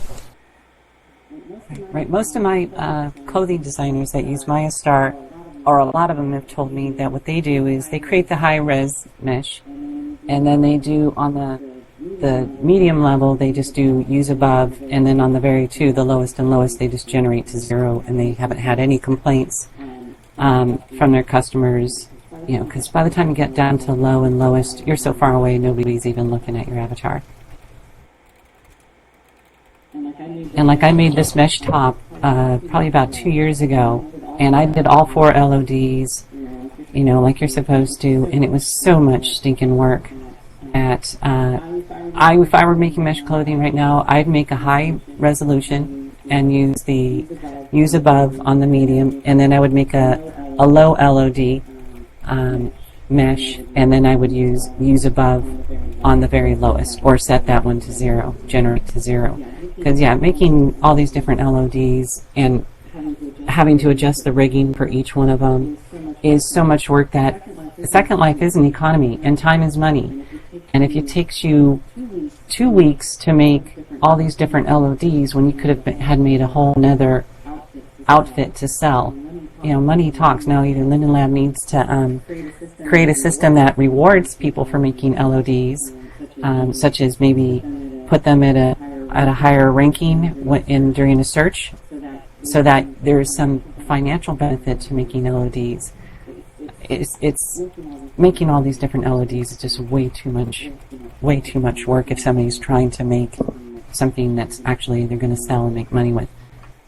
What's the actual purpose to the LODs, though? Is it just for people who've got weaker computers and can't handle super high res? The purpose of LODs is just to, you know, as your camera moves farther away, you get a different mesh that's lower poly, so it helps decrease the amount of lag, if that's what you're trying to. So if you're already going, then you can pretty much just use the same thing for all of them. Right, like this mesh top I'm wearing is pretty low poly compared to most mesh clothing, and it's already at low poly practically. It's already what most people would have had for low LOD. So yeah, if you're recreating something that's really pretty efficient to start with, yeah, I wouldn't lose sleep creating other LODs that are even lower. So a full body aiming around the sort of 8-9K poly has that high res model. That would be fine for all of them. Yeah, in my opinion, yeah. I've dealt a lot. Obviously, I've dealt a lot with many mesh body designers, and the vast majority of mesh bodies out there are so high poly that yeah, in a 9000K mesh body, that's extremely low number of vertices. Yeah, I wouldn't bother making other LODs. 9,000 polys for the entire body? That's, like, I think that's lower than the system avatar. The system avatar is about 4,000. Oh, it's 4.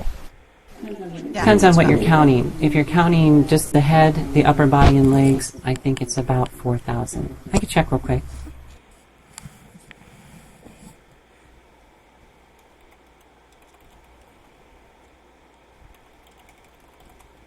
I'm going to open up MayaStar and get the default avatar, and I can tell you in 2 seconds.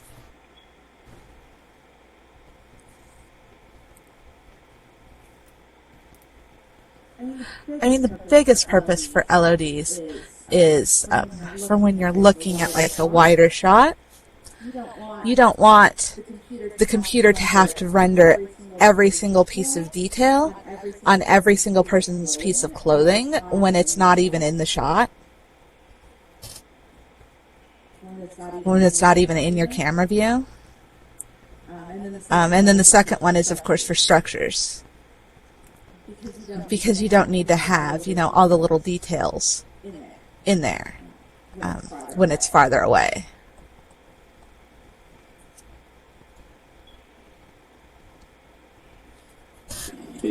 Basically, part of the reason why SL runs so badly is because, and I'm guilty of it too, so many people abuse the LODs and make it so everything renders at full resolution all the time. So for the head, Yep. the upper body, and the lower body combined, it's 2,800 LODs, or just above that. Let me see. 2,826 vertices, as far as the mesh body is concerned.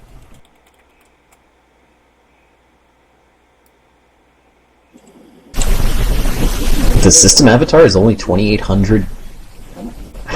What was it? Polygons, triangles, vertices? Vertices. And how many triangles?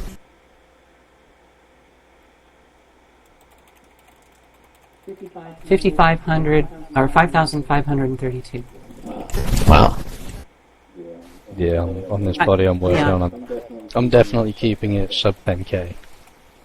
Because I'm pretty sure I can get pretty nice levels of detail on that without sacrificing the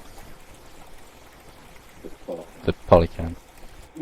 Yeah, and that's not counting the eyes or the hair or the skirt. That's just the head, the upper body, and lower body, the legs. If you know what you're doing, you can make things pretty low poly that still look like they're high res. It just depends on where you put the edge loops and how you have the edge flow of the edge loops. If you know where to put them and how to do it, yeah, you can make stuff that looks pretty high poly. So I believe you can make a really nice avatar with 9 or 10,000 vertices. Especially easy because I'm doing a male body. I don't have to worry about getting the boobs to look good. Most of the male body is just different big squares. But are you going to do abs? A nice six-pack? The abs will be done with normal. I don't need a separate box for each one. Oh, okay. Wait, is that a thing with male avatars? Do their pecs flex? Like, I do actually want to put a pec bounce animation on my you avatar. have to, after all the stress that's on us girls to have the perfect bounce. Those men better flex. They've already added the needed bones for the boob bounce, so I could just borrow those. No, you don't even need to do that. The belly bone is a physics bone. Well, I don't want them jiggling around all over the place. They're muscle boobs, not flabby man boobs. Then tell your customers not to use a physics layer that has belly jiggle. No, I'll just do a separate. I'll do a different one for that. I'll do the jelly belly male body that has all of the jiggle physics. But the gym bro just have one of the idols and just sort of bounce his pecs around a bit.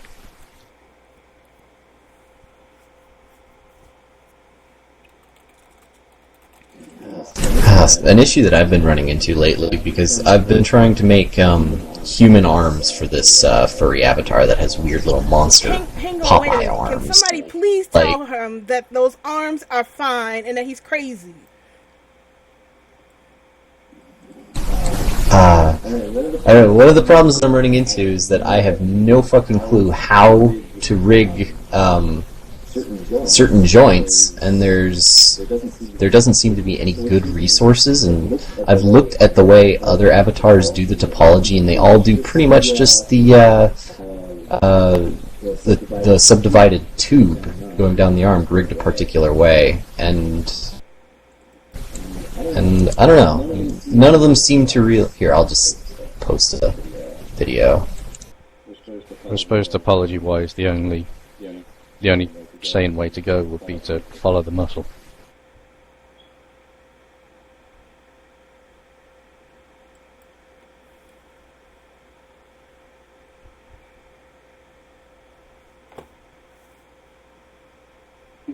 Right. That's what I meant by good edge flow.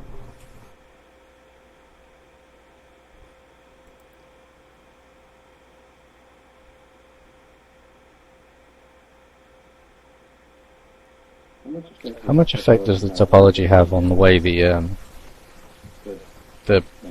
mesh sort of deforms throughout animations?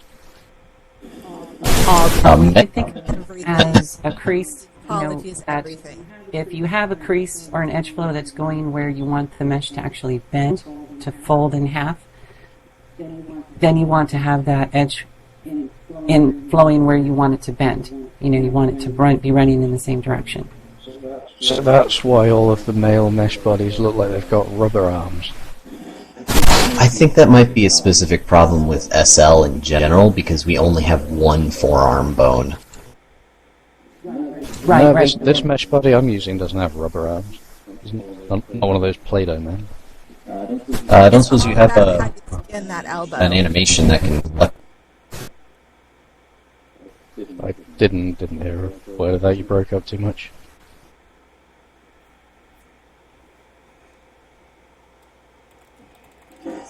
Sorry, turn off my ceiling fan. Do you have an animation you can play that flexes the forearms and turns the wrists around? I don't. I've only got the AO that came with this.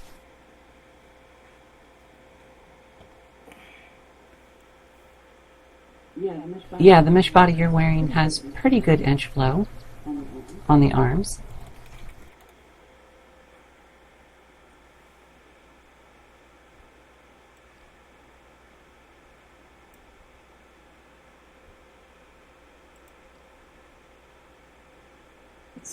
So one of the things that I'm trying to account for when I'm making this arm is that a lot of animations that people use these days do all of the wrist twisting at the elbow.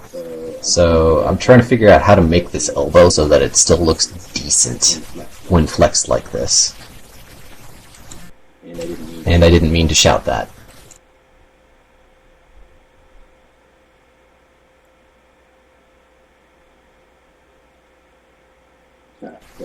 Got an animation.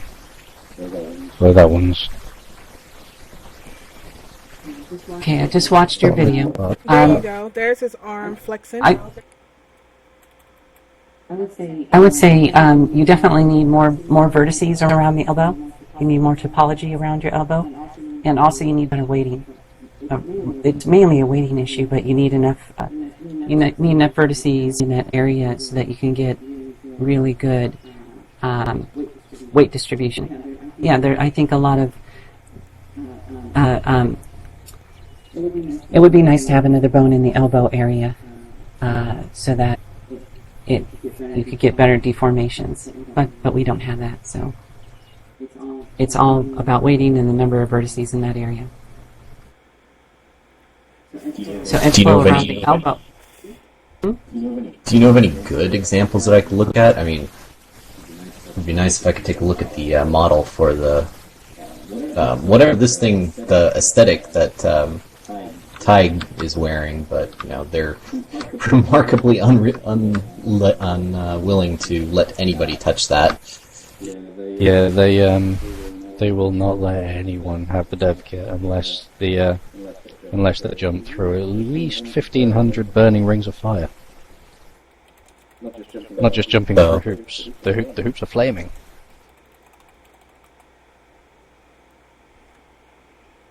On the outside of the elbows, you'd want sort of like a bullseye pattern, or for the edge loops.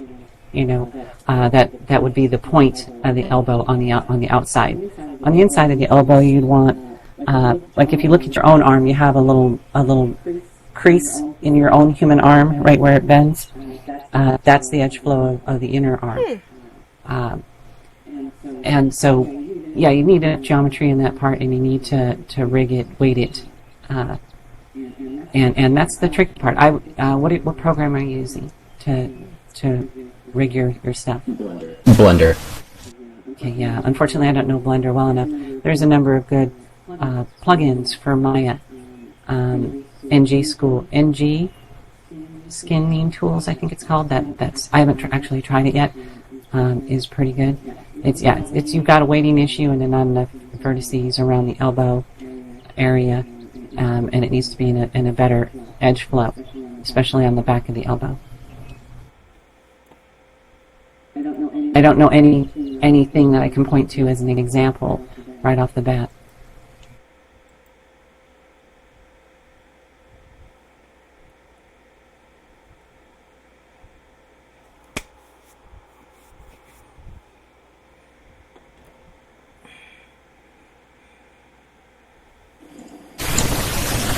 Thank you, Jillian.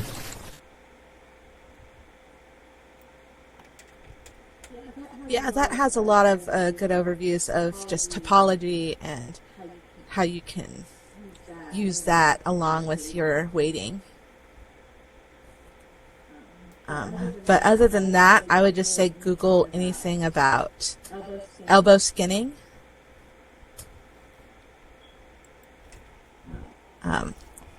And there's a lot of really good resources out there just in the 3D community as a whole.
The thing that this guide you linked recommends for maintaining elbow deformation is to have extra bones in the elbow that pull the elbow, the epicranon, out.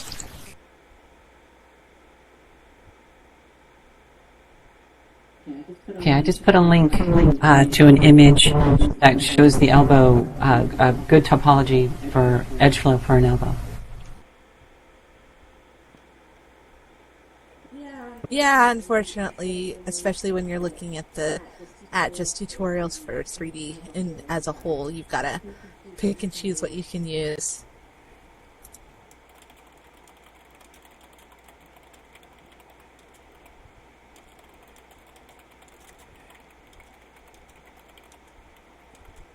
Gab, did you see the image I put a link up to? I did. Thank you. Okay, yeah, you can see what I'm talking about, the sort of more topology in the elbow area, and it's sort of in sort of a bullseye pattern.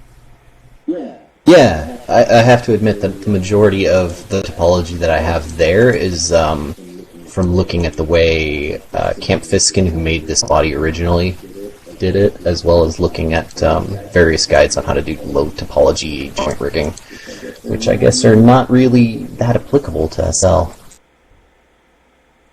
since people are going to be jamming their cameras way the hell in close to everything. And then we make animations that do really unnatural things, like twist at the elbow. Well, theoretically, you could move the collision, the collision bone. I guess it's the upper arm collision bone. You could move it down there, but then that would mean your arms would look funny if people try to change the slider setting for like fat or whatever. Your elbows would get really fat. Yeah, I'm trying to maintain compatibility with the rest of this avatar. Well, if you make all your own animations, you could use a tailbone, a couple of tailbones. But you have to make all your own animations then. Oh no, there's no way that would work with just random AOs people buy. And plus, isn't moving, last I checked, moving the collision volumes around with joint edits was completely broken. Like, the movement, the translations were not one-to-one when uploaded to SL. Really? I haven't heard that. Maybe that's a Blender thing. It's been a while since I've tried it.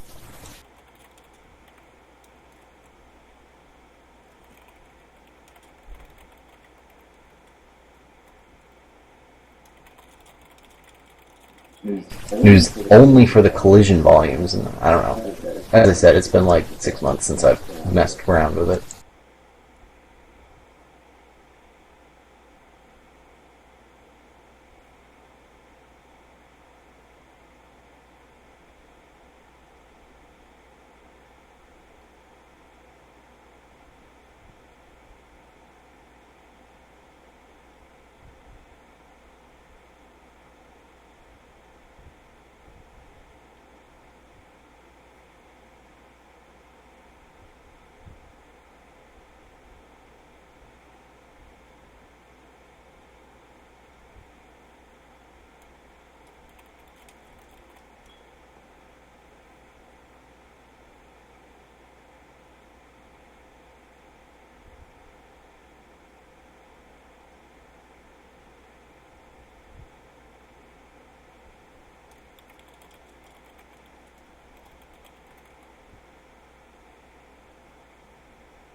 For some reason that reminds me.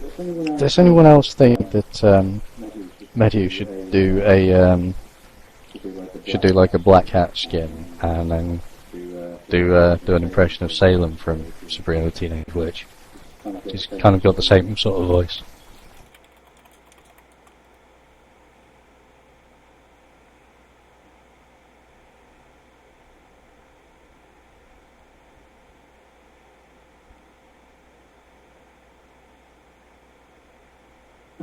Oh yeah, Medu sort of does sound like him, doesn't he?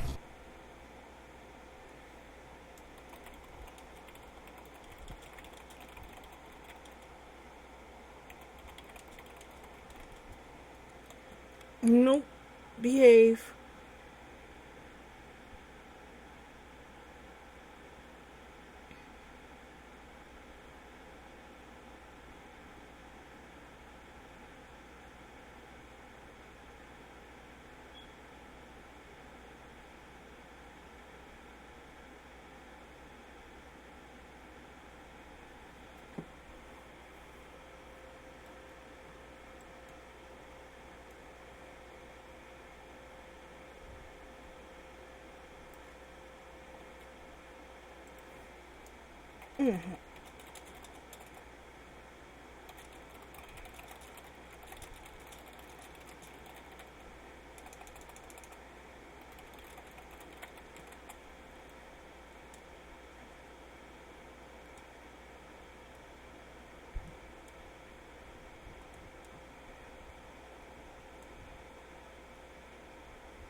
Oh. Sure, bunny.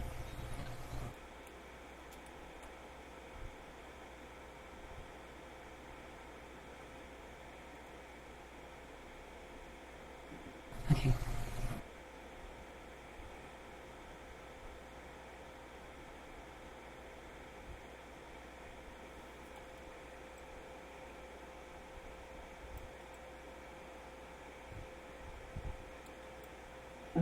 Okay, well, I'm not logging off, but I do have to go to another place. I do want to say, Bunny, I'm glad you came to the meeting. I'm glad we had an open discussion and dialogue. It's always good to hear other opinions and other points of views and all that kind of stuff. So thank you. And hope to see you at the next meeting. Hope to see everybody in the next meeting. Have a great weekend. But like I said, I'm not logging off. I just have to go to a different sim. Okay. Well, have a great day, everybody. Stay around, Kathy. Thanks again for the link. Welcome.